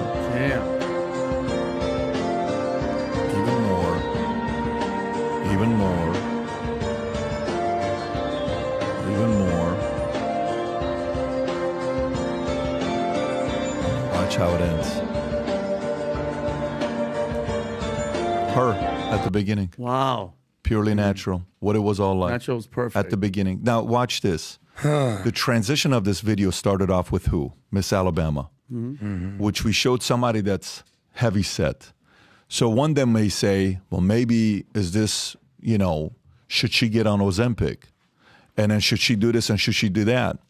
No, at the end of the day, it's find a better diet, pick up better habits, have better friends that are not letting you eat anything and everything, start an exercise routine, lose some weight, Make that your lifestyle. When I saw Ethan Suplee's picture before and after, Rob, can you type in Ethan Suplee? He's like, I'm about to die and I'm not going to see my kids anymore. Put the before and after picture of Ethan Suplee of what he looked like. Okay, go to the, that's him. Before and after, okay? Look at this. Yeah, how much weight this guy lost? 250 pounds to go from that to the one on the right. Yeah, it's not easy. When you talk to guys that are heavyweight, they'll tell you, Pat, it's really not that easy to do. It's very difficult. It's tempting. But we're living in such a weird time that, one, we're calling the other girl sexy, okay? Then two, we're selling all these shortcuts, way of doing things, which is destroying your life, okay? And you're seeing the lawsuits. And then number three, we're being forced to do so many different surgeries because everybody else is looking in a certain way. And then eventually realize, man, that natural look was really the way to go. Okay. Tom, as a father of 2 daughters, how do you process this message? Self-esteem. I've built self-esteem in the girls from the first moment that they were there, about their individuality, their individual skills, and who they are. And how'd you do it, Tom? Give me specifics. Specifically, I praise them for what they were obviously doing really well. Bailey concentrates. Brooke is creative. Bailey's really good with math, but she has to work hard at it. Brooke's good at math, and she doesn't have to work as hard as Bailey. But I've complimented who they are, what they are, very specifically, and complimented them in the sports and the things that they did. And I've been straight up and warned them, say, the reason you don't have social media is the following, because comparison can be dangerous. And I've told them comparison was dangerous. And I gave them specific examples of how dangerous endless comparison and endless pursuit of ratification, because that's what the beauty track is all about. Comparison and pursuit. I compare to this vision. Now I pursue making myself like it. And my validation comes from this mostly anonymous crowd that's giving me likes on social media. And I painted the picture for them at the same time I built up. I said, look, you are who you are because God made you, and you need to, you can't just let yourself go. You have to work on it. You have to work on yourself. Being healthy takes work. I also underline that to them. Being healthy today takes work. Making great decisions about what you eat and who you are and what you do takes work.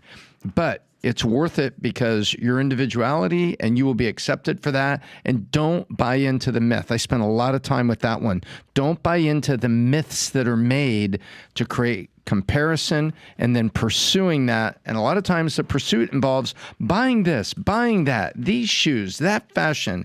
Hang tight. And so I just, education about the illusions of society, and then a father undermining society by over-indexing on them and their value and who they are and how wonderful that is.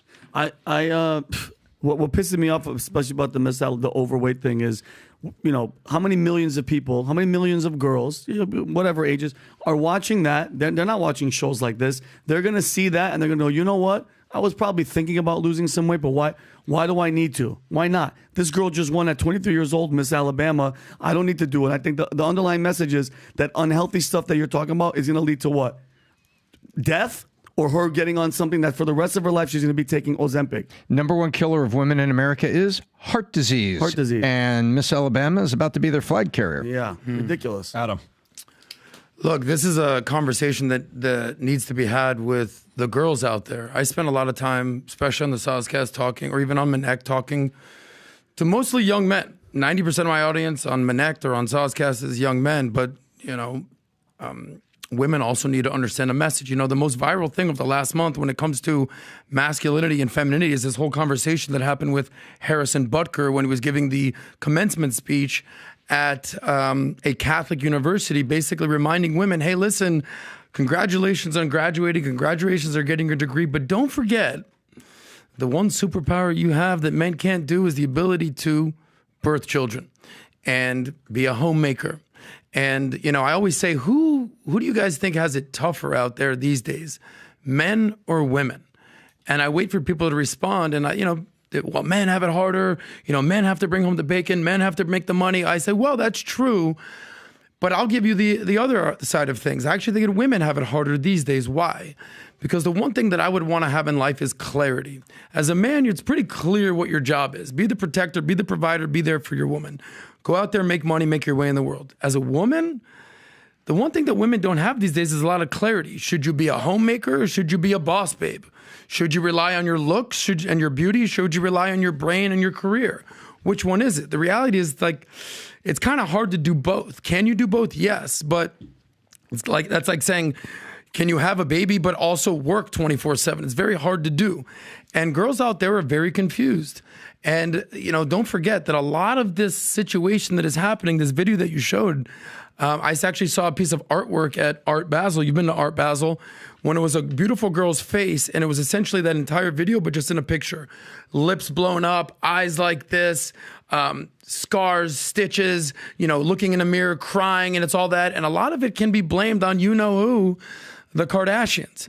And I remember back in the day when I used to hang out with the Kardashians, I remember seeing Kylie Jenner at age 14, 15. She just looked like a little girl. Like a little girl. She didn't have these big ass lips. She didn't have the big booty and fake breasts and fake everything. And by the time she's 18, everything is fake.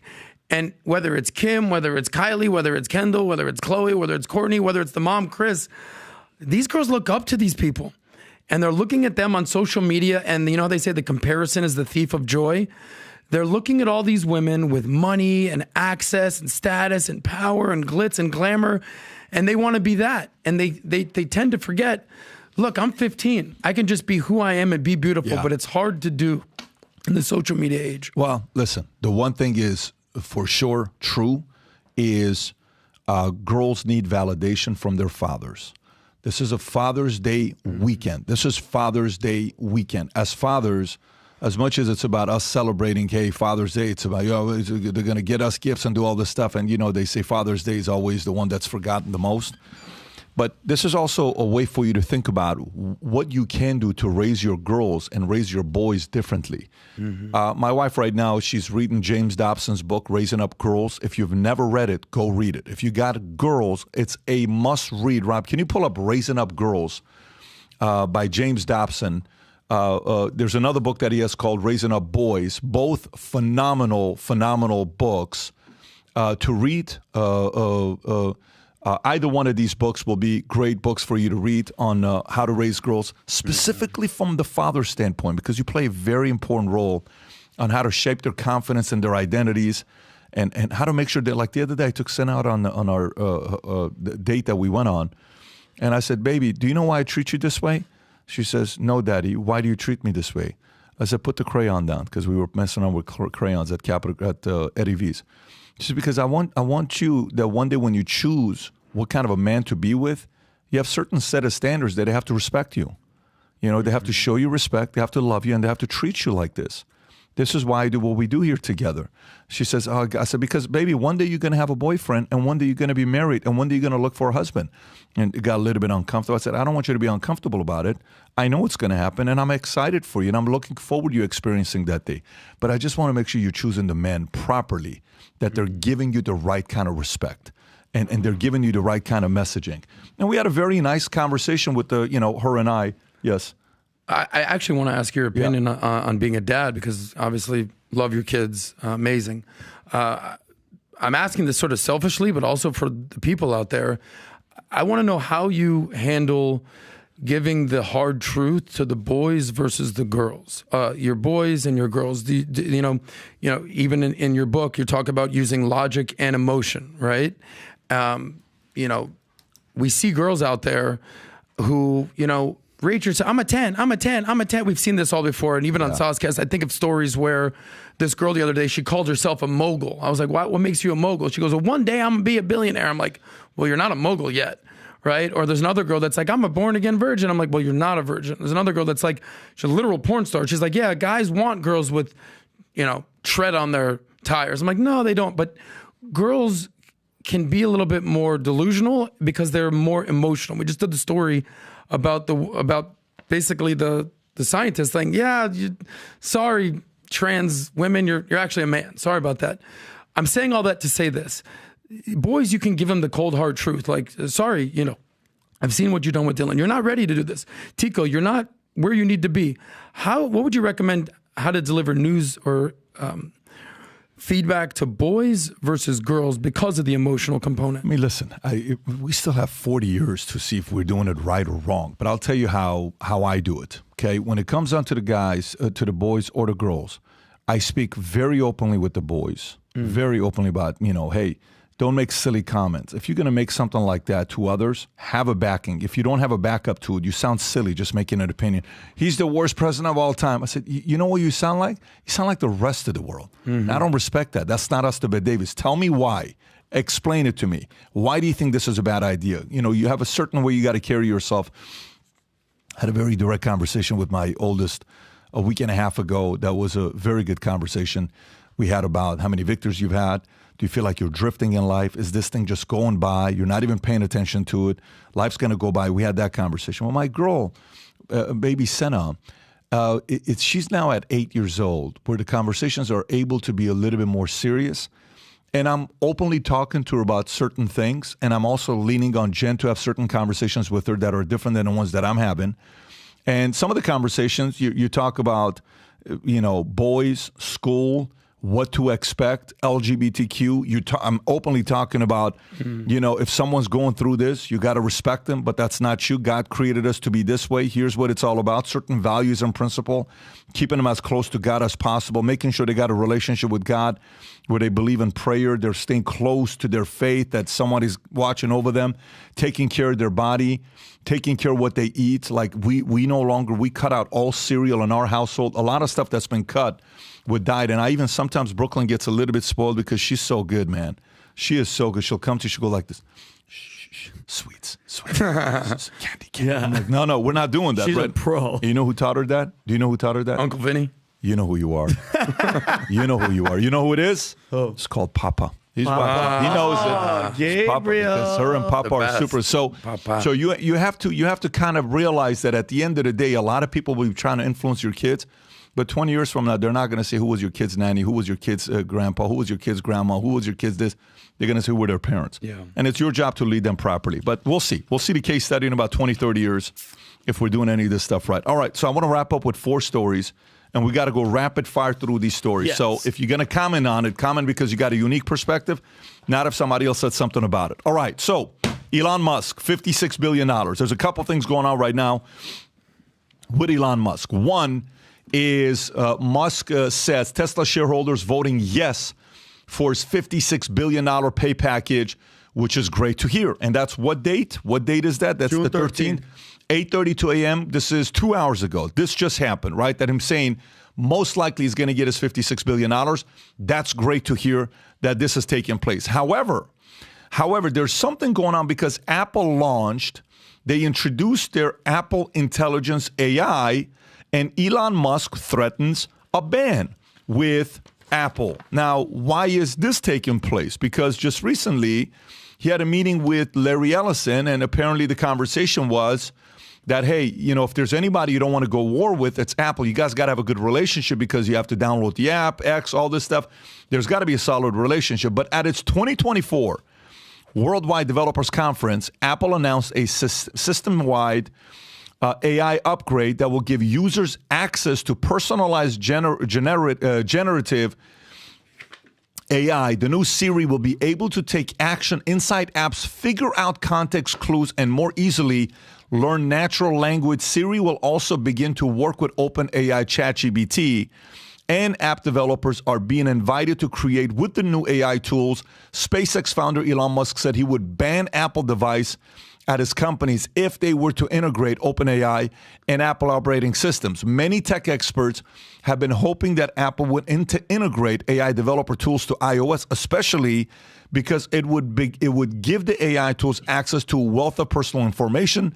The Wall Street Journal says this is thought to be the holy grail of AI. Tom. So there's a couple of things that Apple did. First thing Apple did is says, hey, we have a deal with OpenAI, and we're putting GPT-4.0 into Siri. And this is the way it works. Hey, Siri, find me this. And Siri says, I don't find it completely, but with your permission, we'll go deeper. And that is where the OpenAI is allowed to go in. Second, what they did is they've put a lot of AI tools on here, and there's a lot of criticism that they're about to put a lot of smaller companies out of business or make their app, redundant, such as Grammarly. People love Grammarly because it helps you write, in Word, and helps you write in emails quicker and with correct grammar, professional. Well, that's now built in to the iPhone, and so they're like, well, there, you don't need Grammarly anymore because they put GPT and OpenAI. And what Elon Musk was making a very important distinction. AI as a tool on your phone that you can opt in and out, like on Siri. You don't have to take the GPT extension to Siri. You can say, no, I just want Siri and I don't want anything to happen. You can do that. What Musk is saying is if they integrate it with the OS, meaning when you get those notices on your phone, it's time to upgrade to 14.6. It'll be done tonight. Has to download. You know what I'm saying? Yeah. Yep. So he says if it's in there, then it's permeating the phone. And Musk's argument is you have no personal data security. That is Musk's specific argument. I particularly think he's right. Larry Ellison thinks he's right too, but wants us to go lightly. But get what he's saying, Pat. That's what he's saying. If you put, OpenAI into the OS where it kind of controls and does everything, that's bad. If you merely put ChatGPT in there and you can use it if you want to, maybe that's good. What did Ellison say? So Ellison is quietly backing up Musk because when Musk speaks on this, he's conferred with Larry. I have not seen direct quotes from Larry, but Larry is on record about OSs versus tools. I mean, he built the big data. Let me ask you a question. How is Ellison's relationship with Tim Cook? Ellison's a database guy, so Oracle does compete with Apple on a certain level, but Oracle is actually more worried about large database like Google and Microsoft. If you look, I'm just curious, are Larry Ellison and Tim Cook friends? Tom, I'm just asking you. Don't worry about looking it up. Like from what you know, like do you know like if they're friends? I think they're colleagues, but I've never seen like a big golden handshake on stage. Okay, so there you go. So then that means no. 2 years after the death of Steve Jobs, Oracle CEO Larry Ellison claimed it was inevitable Apple would struggle under Tim Cook. You only had to look at what he said, what happened to the company in the period after Jobs was ousted in 1985. We already know. We conducted the experiment. Ellison told talk show host Charlie Rose in 2013, his fingers straight. Okay, this is a very old story. This is 11 years ago. Mm-hmm. But the point is, I think, I wonder what the relationship is there. I also wonder part of it, Tom, where maybe, obviously his relationship with Sam Altman. Would you say that's a good relationship or a rocky relationship? Well, I think they supported Sam during the board fiasco. But I think Sam is kind of running down the street ahead of everybody right now. Play this clip, Rob. OpenAI exists. How much money did you give them? I'm not sure the exact number, but it's some number on the order of $50 million. Man, fate loves irony, next level. I used to be close friends with Larry Page, and I would stay at his house, and we'd have these conversations long into the evening about AI, and I would be constantly urging him to be careful about the danger of AI, and he was really not concerned about the danger of AI and was quite cavalier about it, and at the time, Google, especially after their acquisition of DeepMind, had 3/4 of the world's AI talent. They had obviously a lot of computers and a lot of money. So it was a unipolar world for AI. And we've got a unipolar world, but the person who controls that does not, or at least did not seem to be concerned about AI safety. That sounded like a real problem. So, and then the final straw was Larry calling me a speciesist for being pro-human consciousness instead of machine consciousness. And I'm like, well, yes, I guess I am. I am a speciesist. So you helped to the creation of OpenAI. You put in as much as $50 million. So I want to read this. Elon Musk drops lawsuit against OpenAI accusing ChatGPT owner of abandoning mission. Okay? This is a different story.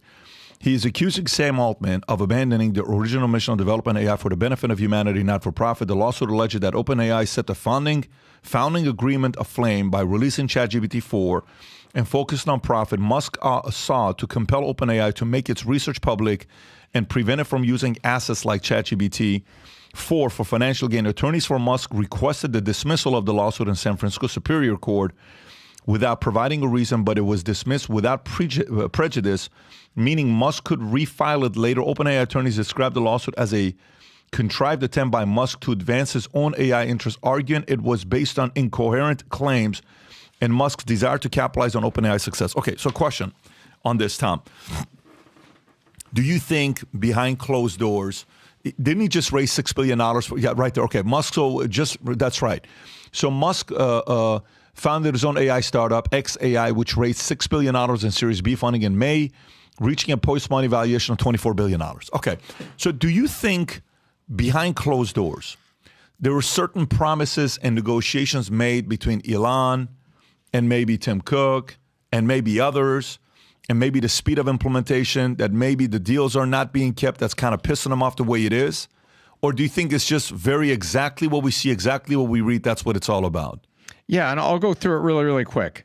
Musk said at the end of that interview something that he had repeated before. He said, I thought that the only thing that could compete with Google was a massively open AI where everything was open and all the tools would be available for everybody. He said that would blunt Google's black box for profit. So you can see what he felt there about Larry Page saying, no, the only thing that can defeat Google is this, go open, go big and open. Then he goes with after the weekend from hell, where they fired Sam Altman for a minute, but then he came back, and even Elon Musk was putting the weight in there, saying, "Hey, there's motivations on that board. They shouldn't have done this," and things like that. I think he wanted OpenAI to go down a certain path. I also think Elon kind of has a competitive element because he's building things. Self-drive, FSD, full self-driving is AI. That is a form of AI, a fairly sophisticated form of AI. And so he's building that into all the Tesla, and he's gotten FSD to be better than these taxi things, some of whom are having to be closed down because it doesn't work so much. So I think there's a competitive element as well. Yeah. Adam? Well, a couple of things. So just to go back to the Tesla thing, because the Tesla thing is the biggest thing out there. AI, we understand, and I have some comments on that. But today's the day that they're going to be holding this shareholder vote, right? So the question that is going to be asked of shareholders is, does Elon Musk deserve this $46 billion? We talked about this last week. Today's the day. So here's some details of this pay package. The shareholders are going to have a vote, and they're going to decide what should be done here. Here's some feedback for you. Just talk about how casual Elon Musk is. If you just look at his Twitter, this is on the Wall Street Journal as well. He goes, "Hey guys, please take a moment to vote for your Tesla shares before the annual meeting on Thursday." Pretty casual. And then Kathy Wood, we know, ARK Investments, she basically says, she lays it all out. Here it is. She goes, "Look, I'd like to argue that no other executive is as aligned with shareholders as Elon Musk, who committed to, ready, no salary, no bonus, no stock compensation for 10 years. Damn. 10 years he took nothing and said, I'm going to bet on myself, and he would receive no money unless he created tremendous value for Tesla. So I'll let you guys be the judge of this. You tell me if this guy created massive value for Tesla. So if you want to go back to 2018, 6 years ago, $53 billion was the market cap when he did this deal and put this whole thing together, I guess. 53 billion. The market cap, the stock price at that point was $20. Fast forward to today, the market cap is 600 billion. Wow. It used to be 53 billion. Now it's 600 billion. Stock price of today is 183. I think at one point, Tom, correct me, it was over $1 trillion market cap. It's obviously come down some since 2023. They've had a bad quarter. But if you just want to look at the actual facts here, this dude bet on himself, took no money, took no salary, took no bonus, took no compensation other than give me stock options, give me equity in the company, let me go to work. Did he earn it? Yes or no? Obviously he did. And what's going to happen is this is in Delaware, I believe, because a lot of corporations incorporate in Delaware. Do you hear what he said? He goes, if they rule against me, I don't think any corporation should ever go incorporate in Delaware again. Two things here real fast. A 15% bonus would be completely reasonable bonus. That's what he's asking for. And you don't like the number because it sounds so mammoth, but that's all you're giving him. You're giving him like a 15, 17% bonus over that amount of time where he took no bonus. The second thing that's being voted on today, ladies and gentlemen, is moving the incorporation to Texas. That is in front of the shareholders today. It's one of, I think, 4 motions or nominated elements that the shareholders are voting on. Yeah. And the major screw up on Delaware, because Delaware, everybody you would go and talk to, pretty much majority of the people, that when you wanted to incorporate a business, they would say, you should do it in Delaware. You should do it in Delaware. The laws are good. You should do it in Delaware. Not anymore. This is a bad look for Delaware. Not up in here. No, this is a bad look for Delaware. Okay, so let's go to the next story. Next story I want to go to is Hunter Biden. Rob, if you can pull up the Hunter Biden story for us to go through it. What page do we have it on? There we go, jury. Okay, so we haven't even reacted. I feel like it's been only a couple days, but it's been a while since we haven't done a podcast. Let's go to page 5. Here we go. Jury finds Hunter Biden guilty on 3 felony charges. Hunter Biden, the son of President Biden, has been found guilty on 3 felony charges related to his illegal firearm purchase in 2018. Hunter pleads not guilty in October following his indictment by special counsel David Weiss. And the federal trial revolved around his purchase of an illegal firearm while allegedly addicted to drugs. He is now convicted of 2 counts pertaining to false statements in buying the firearms for writing that he was not addicted to drugs on a federal gun purchase, and a 3rd count of obtaining a firearm while addicted to drugs. This is the first time in American history that the son of a president faces a criminal trial. Vinny. Well, first of all, I think I'm so excited and happy that they actually went this far. I don't think he'll do any jail time because of his father's, because his father could still pardon him, especially when Joe's out. But I think this is showing us, Pat, that this is the end of Joe Biden. I don't know if you guys have been paying attention. They've been protecting Hunter Biden for how long? For how long? Like, everybody knows who the hell he is. Everybody knows about the laptop. We're not stupid. They're letting the story come out, Tom, because I feel like they're slowly, the giving up on Joe Biden, the shift is happening right now. They're letting him speak in public. I sent Rob a video. He is the worst I think I've seen him with stuttering. They're putting him on the public. I don't think that they're giving him any of the drugs that they probably allegedly give him to keep him up and running. All the business dealings are coming out. There was a thing that came out on CNN that said all the business dealings with Haley Biden, a couple other family members, a grandkid. They had like a couple millions of dollars with Ukraine and China. All those stories are coming out. And I think it's just so stupid as well. Joe Biden was speaking the day his son, Hunter, got these 3 felony charges. Guess where Joe Biden was? He was speaking and trying to preach to us about gun control and gun violence. Is this it? No, this isn't it. But this is just a video. And this is going back to my point, Pat. The left is starting to shift. And guys, I'm not saying take this to the bank. This is my opinion, Tom. And the next month or 2, they're going to, because all the business dealing stuff is going to come out with him. They're going to shift off of him. And don't be surprised. Yeah, the countdown to hot swap. Exactly, Tom. It's going to be the Newsom, Michelle. Something big is going to happen, too, because just as him speaking this weekend, and then the other one is the Juneteenth celebration. We'll come back to this. We'll come back. Hang tight. We're going to come back to this. Rob, can you do me a favor on this specific story? Yeah. So I want you to see this. This is CNN a while back. This is not a while back. This is like a couple months ago. Play this clip first. Then what is the other CNN clip that you have, Rob? The one that's on page 9. That's where they talk about Hunter Biden and Joe Biden's mortgages being paid from foreign countries. Is it recent story? That's a recent one? It's pretty recent. Can you play the most recent one? Because this is a few months old. So play the other one that you have, the CNN page. You know which one I'm talking about? The one that's on page 9, clip 9.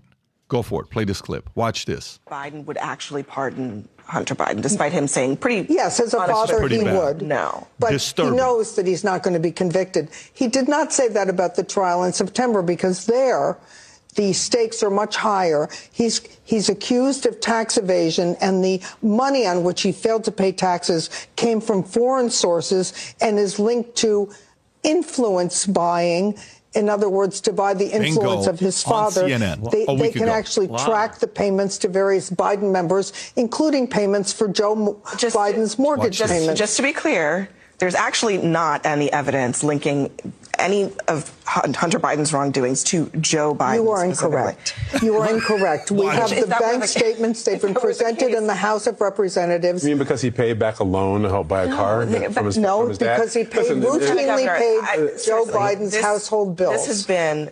Look, if Republicans had that evidence that you are suggesting, they do. They would have impeached him by now, and they haven't. Jamal, I want the audience to know that they do have it. And by the way, this is a week ago of her saying it on CNN. I love Play the Tapper clip.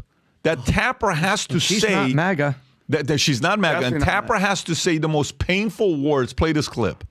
Kessler from the Washington Zoom in a little Post bit, right? had a fact check about Joe Biden from earlier this month, noting that Hunter Biden admitted in court in July that he was in fact paid substantial sums from Chinese companies. Kessler wrote, Hunter Biden reported nearly $2.4 million in income in 2017 and $2.2 million in income in 2018, most of which came from Chinese or Ukrainian interests.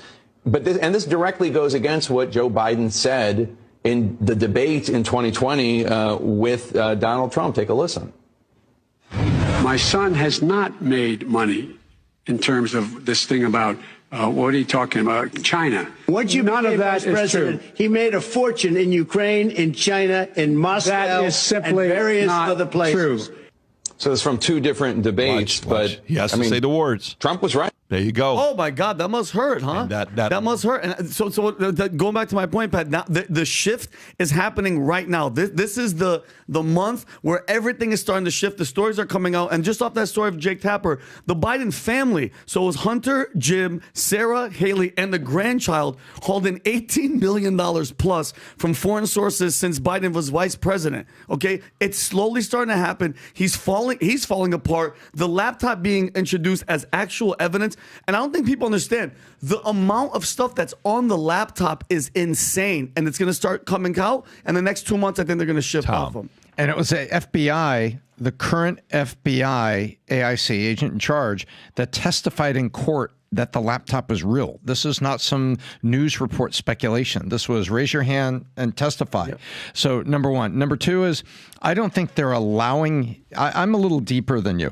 I don't think on one point, I don't think they're allowing him to speak in public. I think they're sending him to speak in public. Yeah. And I think they want the buzz. And by the way, check this out. So the video, now this leads me into this. Rob, play the video that you had a minute ago. Right there. Oh, this is from when, by the way? This is this past weekend. Okay. Yeah, he was at a Juneteenth celebration. Yeah. So he's at a Juneteenth celebration. Watch this clip, and then I'm going to give you another clip. And tell me if something looks weird in the other clip. Go ahead, Rob. She knows so long as she was denied. What? Our freedom can never be secured. Since the founding of our ideals, we don't know fully what American soil is.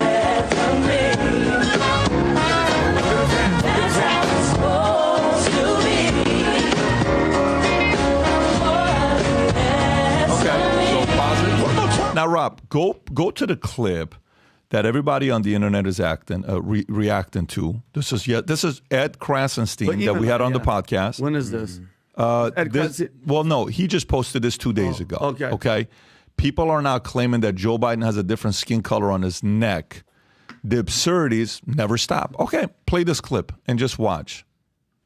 Is that you have to He doesn't even talk the same way. Look at the neck. And the market is that if you have all of the tax breaks, essentially all the tax breaks, all of the benefits flowing to the top 1/10 of 1%. Shadow doesn't move. So they back even moving, including going back to the Great Depression. That is. Ever. So it looks like, and so one of the things that worries me most about that, so now, John, is that AI creation? What there is now? Close it. Now go to the comment section. Okay. Zoom in and say something for sure is going on, bro. Explain this, right? Go a little lower. It's the lighting. And the shadow. And the shadow is color. It's definitely not lighting. Okay, keep going lower. Keep going lower. Keep going lower. Keep going lower. Keep going lower. You'll see more. This one here. What would you call it? Go to the bottom one with the picture. What would you call it? Okay. So go a little lower. Go a little lower. Now, and then look at this one here. This is the worst one. What is that? That doesn't look Okay, like. what is that? That's not. That doesn't give me AI vibes because it's moving, Tom. So if you go back up at the top, Rob, and play the clip again when the neck is moving. Yeah, let it just move. Yeah, leave it alone. Watch this. All of the tax breaks, essentially all the tax breaks. That's moving naturally. All of the benefits flowing to the top 1/10 of 1%. Okay. There's That never almost been as great looks a like concentration it's a of wealth, different including tan. going back to the Great Depression. Right, Okay. Ever. So you can pause it here now. Few years ago, 10 years ago, I had somebody very interesting on the podcast. Her name was Jonah Mendes. If you can pull up who Jonah Mendes is, Jonah Mendes was the former disguise officer of the CIA, okay? And her job was to make, different types of masks of people to make it look real. Do me a favor, Rob, if you can go back to where you were at, and go to the top where you Googled her name and type in Bush. Just type in Bush and then go to images. Yeah, right there. And then go to images. She's standing next to Bush, hanging on, holding a mask. It's the one right there, Rob. Go a little bit to the left of the image, the big one you put up. No, the big one you put up, meaning like it's to the left. Rob, right there. It's right in the middle of the screen. No. Right in the middle of the screen, Rob. No, Rob. Right there. Okay, zoom in a little bit on that picture. That's her showing the entire time she's talking to Bush, she had a mask on and Bush didn't recognize her. Holy crap. Until she took it off. And she says, no, that wasn't me. That was the mask we made. And by the way, this mask that Jonah Mendes made was when President Bush was president. How long ago was it when President Bush was president? Oh, my God. Senior, what year is it, Tom? 80? 90, 88 to 92? 88 to 92. 88 to 92. So Clinton was 92 to 2000, and then 2001, which is George Bush, right? So how much better you think we've gotten at making these masks from then to now? Forget it. How much better you think we've gotten better at that, right? So 500 times. Yeah, when I had her on and she told me she was the chief disguise officer of CIA and how she would make, her and her team would make these types of masks, and I would ask her, I said, how many doubles are there? Are there doubles? You'd be surprised. What do people do for, again, Saddam Hussein double, all these other people doubles? Some people are claiming, allegedly, that is a double because there's no way on one end. Let's do this one more time because we didn't even pay attention that we were looking at the guy's neck. Rob, can you go back to the clip of President Biden mumbling? You know, the one that you put up, the first one you put up. So this is President Biden mumbling. Just listen to him speaking and see if this sounds normal. Play this clip. She knows so long as she was denied, our freedom can never be secured. Okay, you can pause it right there. Now go to the other clip of people reacting to saying there's no way this is the same man and see how he speaks in this clip. Audio. You have to right the market a little bit here. And the market is that if you have all of the tax breaks, very clear, all the tax breaks, all of the benefits flowing to the top 1/10 of 1%. You can pause it. Listen, to me, my eyes, one is not like the other. Something sounds strange, and this is her. Is this her talking about how she made it, Rob? Play this clip. Go for it. Back to our disguise labs out at Langley, and we invented a whole new genre of masks. Masks that are so good, that are so realistic, that you can actually get up close and have a personal contact with someone for an extended period of time. Dude. They're good enough that you can brief the President of the United States in the Oval Office wearing a mask. And he isn't sure if it's you or if it's someone else. Those masks were the beginning of a whole new generation of work that we did at the CIA. Once we could make these masks that fit you so well, then we discovered we could make a twin. We could make another you. There could be two of you. This is the chief disguise officer of the CIA. The conspiracy usually video. One Listen. extra was all we needed. So, watch it. God bless you all, and may God protect our troops. But that's only the tip of the iceberg. As longtime CIA lawyer John Rizzo tells it, the relationship between the spy agency and La La Land is quite cozy.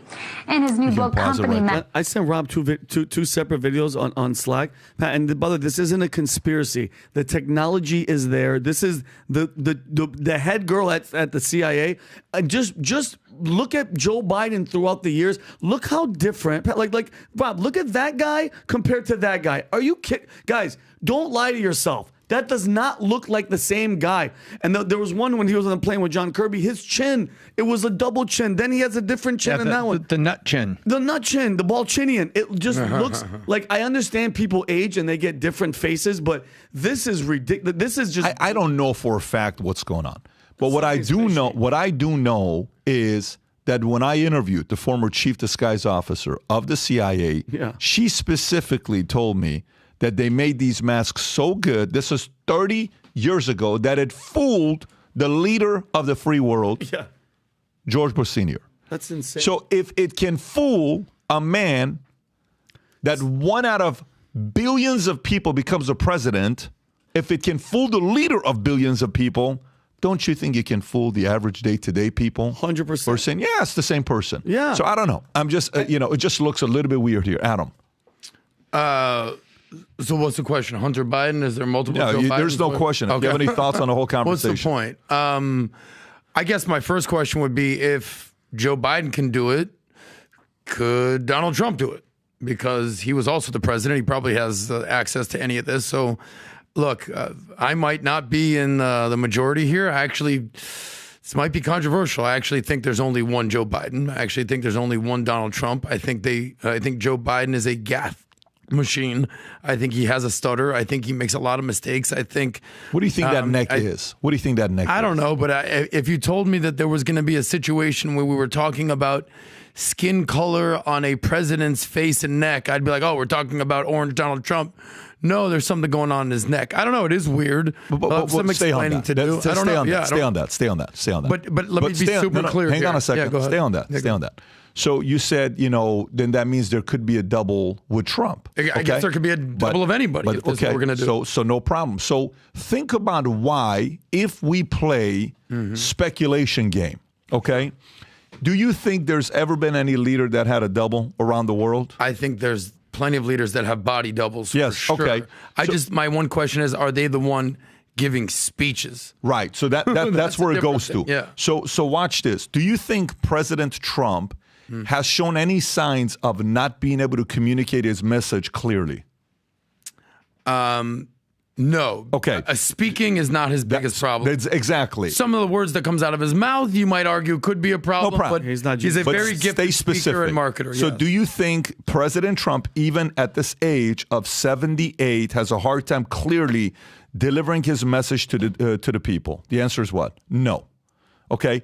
Do you think President Joe Biden used to be able to deliver his message better, but today he does not know how to deliver his message in a clear fashion? Clearly, he has no fallen problem. off. But I will say that I don't think he's ever been an eloquent speaker. It's not like we're talking about JFK or Obama, and all of a sudden he fell off. I'll give you a video in a minute. I'll find it and I'll give it to Rob to see.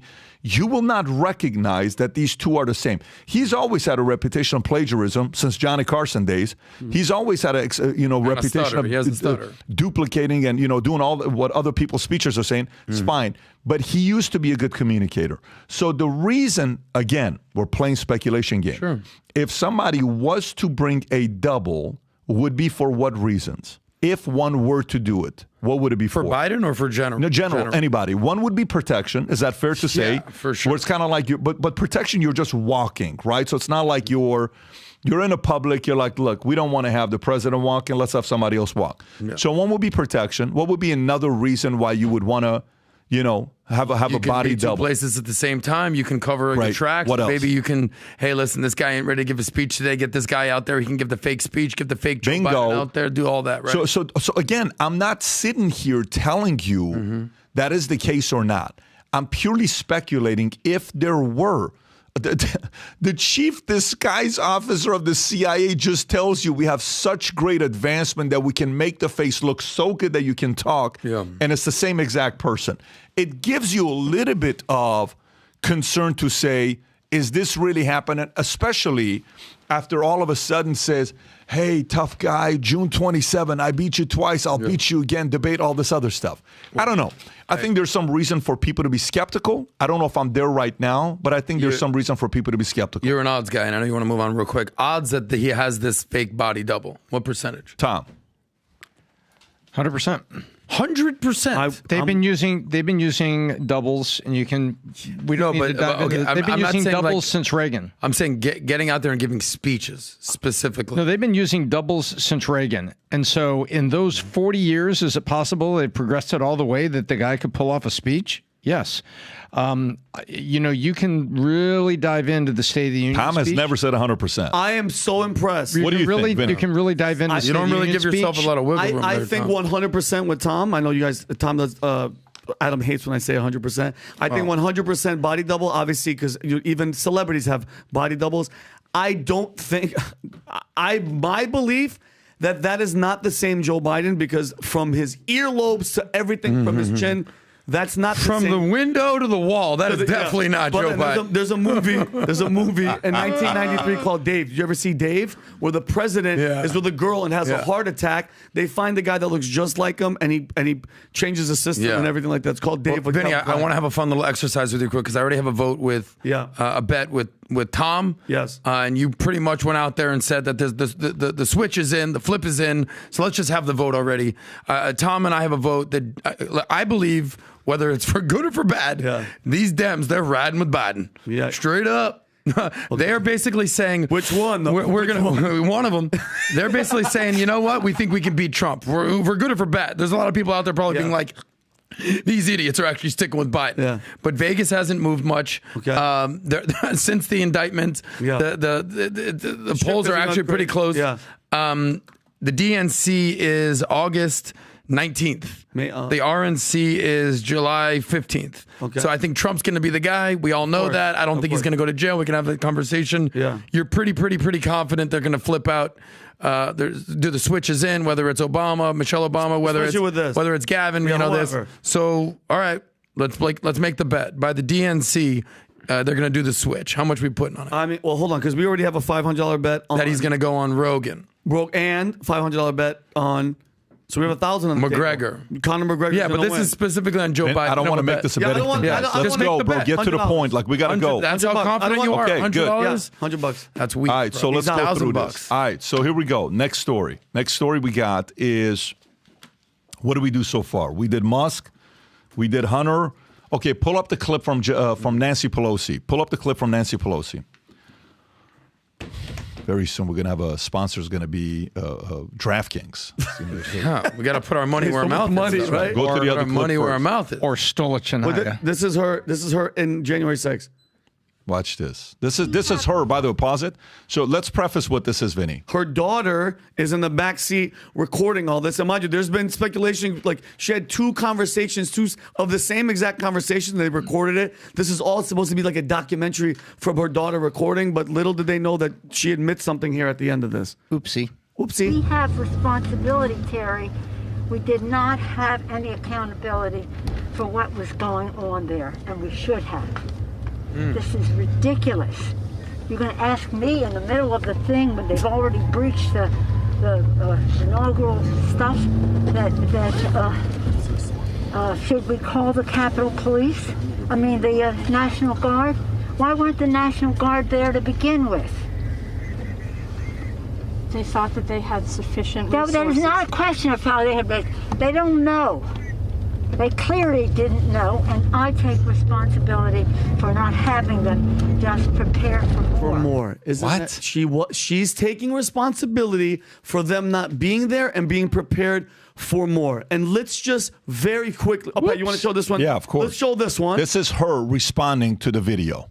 Is that what it is? Okay, go ahead. The same day. Go. The fact is that the President of the United States, the former president, and his toadies do not want to face the facts. They're trying to do revisionist history on January 6th. But we cannot let us be dragged into their, again, false impression of what happened that day. They know what happened that day. The fact is that okay. And again, it just like you said about common sense and people and information. It just takes time. January 6th, okay, and this is, remember the ex-police chief of Capitol Police, Stephen's son? He said the FBI, the Department of Homeland Security, and the military all knew January 6th was going to be insane. It was going to be chaotic. They had intelligence warning them of violence, and the intelligence was not shared with him because they wanted it to be a shit show, okay? And then add to the fact that the FBI had, FBI sources, even Antifa was dressed up in MAGA gear. They were changing. They were inside. January 6th was a trap. It was a setup. Ray Epps was not only caught on camera, Tom, he was the #1 instigator of the riot. He was at the first breach, and what did he get?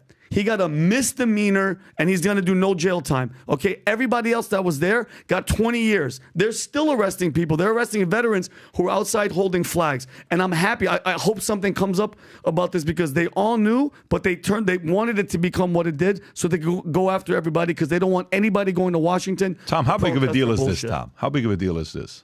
On Nancy Pelosi? Yeah. This is a pretty big deal. On a 1 to 10, I give it about a 7 because it just shows how much, just like the Steele dossier, just like Russia, that as time goes by, things are leaking out, and the narrative that they tried to pin on Trump isn't pinning. It's coming undone. The thread's coming undone for one simple reason. He was anti-establishment. They are establishment, and they're trying to protect the home field on that. And now you're seeing from Hillary to Pelosi, it's all coming out. Adam. So we're trying to establish how much accountability and responsibility is on Nancy Pelosi versus Trump. What are we solving for right now? Well, I think from what we're seeing, Adam, she was claiming, she had no idea and everything. Donald Trump was authorizing thousands of troops. She was the one, from what the chief of police, Stephen's son, said. They didn't want it. They wanted it to be chaotic. They wanted it to be exactly what they wanted to go after everybody, to make it seem as something as it wasn't. I don't disagree with you. I just look. The most important thing that we have coming up is election November 5th. Anytime you bring up anything with the Capitol, anytime you bring up anything with that insurrection, do you think that benefits the Republicans or you think that benefits the Democrats? Depends. I'll answer it for you. It depends. It's definitely not going to help Trump. And when you're talking about January 6th, most people have made up their mind. There was a poll out there on the CBS this weekend. If you trust CBS, let's give that disclaimer, and you definitely trust polls. Sunday morning. This was, do you think the FBI operatives organized and encouraged the January 6th insurrection? 48% of Americans, this is from the Washington Post, can't trust them, we know that. Of course. In the University of Maryland poll, margin of error, 4%. 48% of Americans said that probably or definitely false that the FBI operatives organized or encouraged it. So almost 50% said, nah, the FBI didn't organize it. Guys, this is a poll. Yeah, okay. 26% says, listen, not sure, can't really tell you one way or the other. And 25% said, definitely or probably true. So you'd be obviously in that camp that the FBI for sure was part of this. For sure, exactly. That's You're in that. 100. Christopher Wray couldn't even. He was in front of Congress and he goes, "I can't say." He 100%. There was FBI agents on the ground. Vinny, I'm with you. Yeah. So you're in that camp. Well, I'm just letting you know that half of America doesn't think that way. A quarter of America is with you, and a quarter of America is like, yeah, I'm not really sure. What's my point? You're going to talk about January 6th. Do you think this is a good thing or a bad thing for Trump? To be personally, if it's with stuff like that coming out, it's a good thing because the word insurrection never happened. You mean to tell me all those people came over to take over the government and none of them had a gun? So I see where you're going with this. This is. I just don't think it helps Trump. So I guess with the way you're positioning it, it's kind of like the clip we played from earlier when Kevin Spacey says, "I was on the plane and there was little girls there, and that's why I never supported Jeffrey Epstein." Right? Okay, that information does not help the Clintons because it validates that there were young girls on the plane that were teens on the plane. He just, a very famous celebrity just validated that there was teens there. You're right. That is not good to bring you back up. But in this case, she is saying she's the reason. I take responsibility. In this case, it helps Trump. It doesn't hurt Trump. It helps him, and it hurts Nancy Pelosi because all the stuff that we were told, insurrectionist, and you died. This, and look what they've done, and all this other stuff. Yeah, so guess what? Now we know who was behind it, that didn't allow protection to come as soon as possible because she wanted chaos. Yeah, I mean, look, there's blame to go around. I'm sure politics is ugly, and we're seeing sort of how the sausage is made. What did Trump do? What did Pelosi do? There's enough blame to go around. I'm just from a macro perspective. By the way, what percentage of Americans do you think are going to see that clip? Percentage of Americans... 15, 20%. You don't need every. No, it's not even that. It's less than that. Again, but the point is, it's not going to go viral. Nobody's going to talk about this. You don't need that many people. I just don't think talking about January 6th helps Trump. Well, Pat, all that's going to help is when his trial comes up. That's not how life works, Adam. If you were accused of doing something that you never did, you have no problem, as many people talking about it, if you know for a fact you never did it.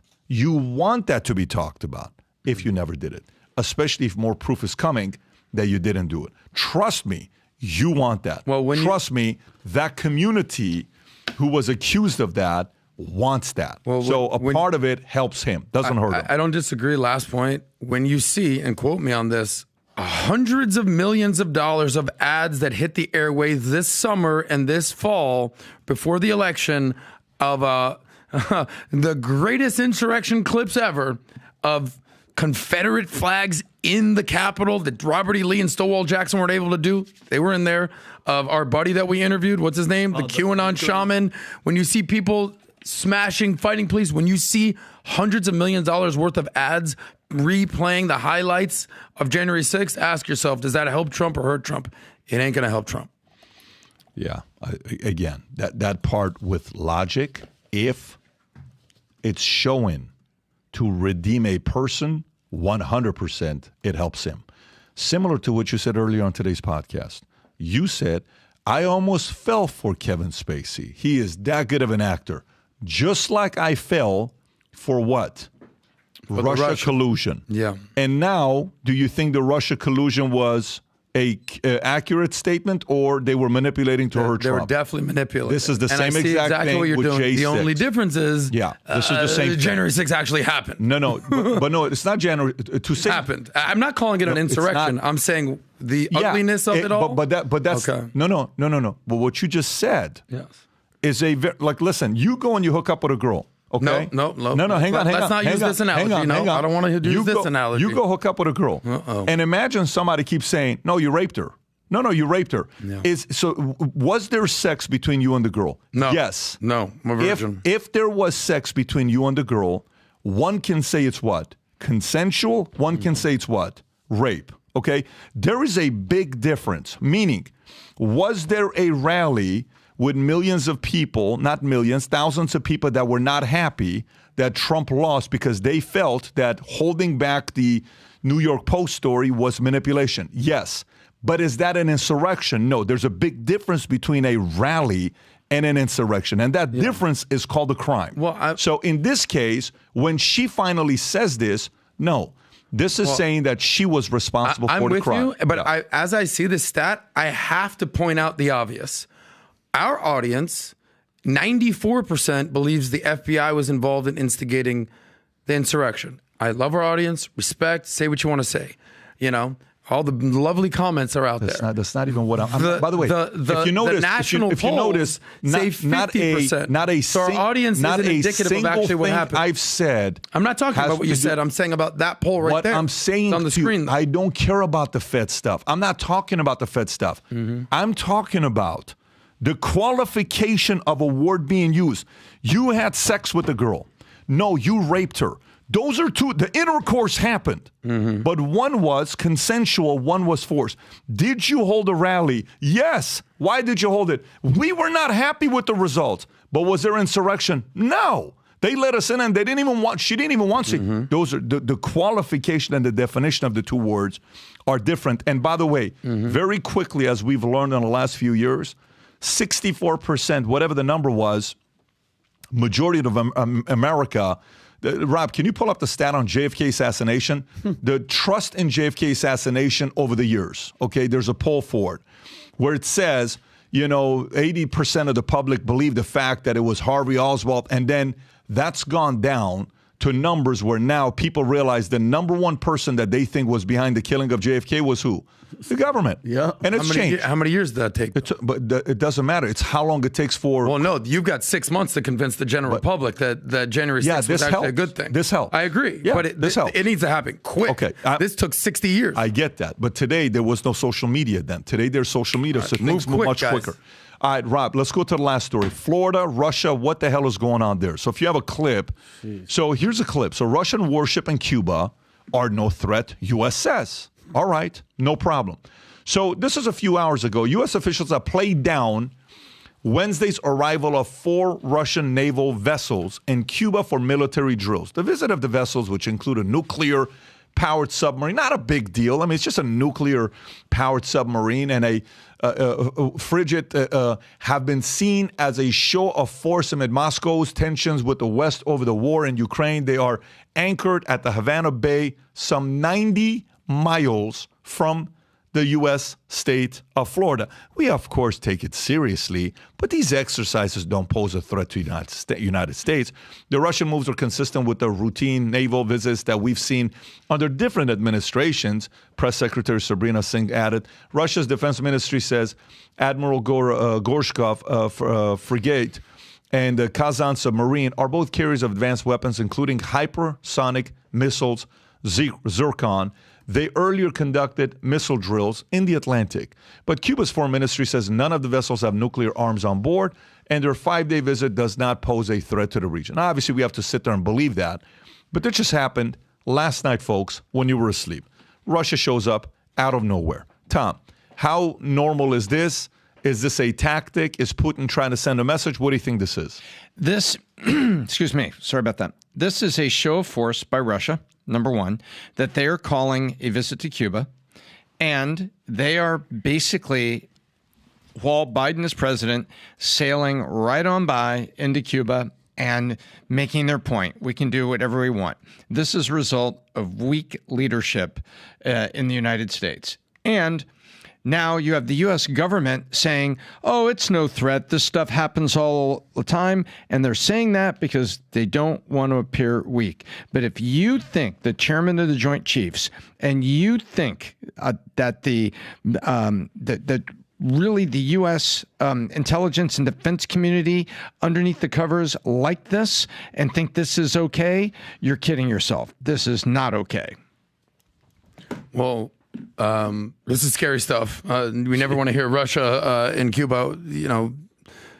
1960s, 1962, I want to say JFK was the president right there. There was the Cuban Missile Crisis. Fidel Castro, communist, socialist. Cuba this was during the Cold War. Everything with that was very scary. My father would tell me stories about how as kids, they would have to hide under their desks and everything like that. Thank God, these days there's a lot of kids have to worry about other things in school shootings out there, and it's pretty unfortunate. But back in the day, kids would literally have to hide under their desk for fear of nuclear war. And just the fact that this is happening, you know how far Cuba is from here? 90 miles from the south of Florida, from the Keys. So scary, not a comforting feeling. And I'm wondering the last time this happened, that's my first question. And then, look, Joe Biden, Russia and Ukraine, war, Israel, Gaza. I think there's a new situation going on in Yemen that's been resurfaced. We've seen what's happened in the withdrawal of Afghanistan. Look, I'll be critical of Trump, but I'll also be critical of Biden. Weak, feckless leadership. This is the kind of shit that happens. Yeah, and to all those idiots that were posting Ukrainian flags on your social media and those stupid-ass pins, how stupid do you feel right now? Russia is literally going to be putting missiles. They're trying to put hypersonic missiles to Cuba, which, by the way, our missiles can't intercept. We don't even have that technology. So I'm happy that everybody that was screaming that World War III nonsense, congratulations. Yeah, congratulations. Look, like, this is like out of the movie Red October. Like, that is the biggest FU. You want to talk about show of force, bro? That's 66 miles away. Rob, what'd you say? Oh, it turned into 25 miles? They reported 25 miles off the coast of Key Largo, which is in the Keys. Yeah, congratulations. Put another pin on your stupid-ass shirt. Yeah, they're not going down there to get some contraband cohibas. No, they're not. Has the State Department or the Department of Defense made a public statement about this? Because this is not something that we should just kind of treat lightly and casually talk about. Is there a statement that's Kirby been put and all out? them, they do those guys are. They have no idea. They don't give a shit. I just read it. I would hope that they give a shit, Vinny. Well, Adam, but here's the thing. Adam, I would hope that they care about our country. Adam, you follow the news. The fact that you haven't seen it and this has already been 24 hours, what does that say? We, of course, take this seriously, but these exercises don't pose a threat to the United States, says the Pentagon. Yeah, That's sure. what I read earlier. Okay. Yeah. Do you believe that? So, Pat? Listen, for me, when I see something like this at the peak, of what they're going through right now, Russia, Ukraine is still going on. You got all these relationships. And by the way, a part of it has to do with the fact that there were some weapons that were sent to used to attack Russia that were American weapons given to Ukraine. This is what the reaction is to. I don't know where I read that. But, Rob, if you can find that, the fact that they're not happy that U.S. Helped Ukraine with certain weapons that have hits. I'm trying to read the article here. National Security Advisor Jake Sullivan reported Wednesday that the U.S. is closely monitoring the Russian military drills in the Atlantic, adding that there's no evidence of Russia's interfering with any missiles to Cuba. Experts believe that the exercise is a show of force by Kremlin. The warships are a reminder to Washington that it is unpleasant when an adversary meddles in your near abroad, says Benjamin. Anyways, I'm sure we're going to learn more about this later on today. Yes. It also reminds Russian friends in the region, including U.S. antagonists Cuba and Venezuela, that Moscow is on their side. Russian ships and submarines have been docked in Havana since 2008 as part of Russian military exercise. U.S. officials say they expect the latest round of vessels to remain in the region through the summer with a possible stop scheduled in Venezuela. What was that part thing in 2008? What was that? They've had a vessel in Cuba since 2008. Okay. Yeah, that's why I'm wondering how often this thing's happening, because we know they've had relations, this communism and everything that's going on there. By the way, you know who I do trust is the Miami Herald, because they kind of vested interest in what's going on in Cuba, because 50% of our population down here is Cuban political refugees, and the Miami Herald does a great job of covering this. So I checked what they did. This 24 hours ago, Russian warships, nuclear submarine enter Havana. We are watching this as under watch by U.S. destroyers. So it's not like this is going unnoticed. Let's just hope that cooler heads prevail in this exercise. Well, listen, Rob, I don't think we have a podcast tomorrow. So this is the only podcast we're doing for the week. Gang, again, fathers, respect to you for what you do. We applaud you for the work and the effort and the sacrifice. You are very, very important today. Very. And for Father's Day, again, the wallet, we have the leather wallet. We launched the Valuetainment one. We got them in brown and we got them in black. You purchase one, you will get a hat for free for Father's Day. Limited supply for the wallets, so be sure to place your orders. Have a great weekend. We'll do it again next week, everybody. Take care. Bye-bye. Bye-bye.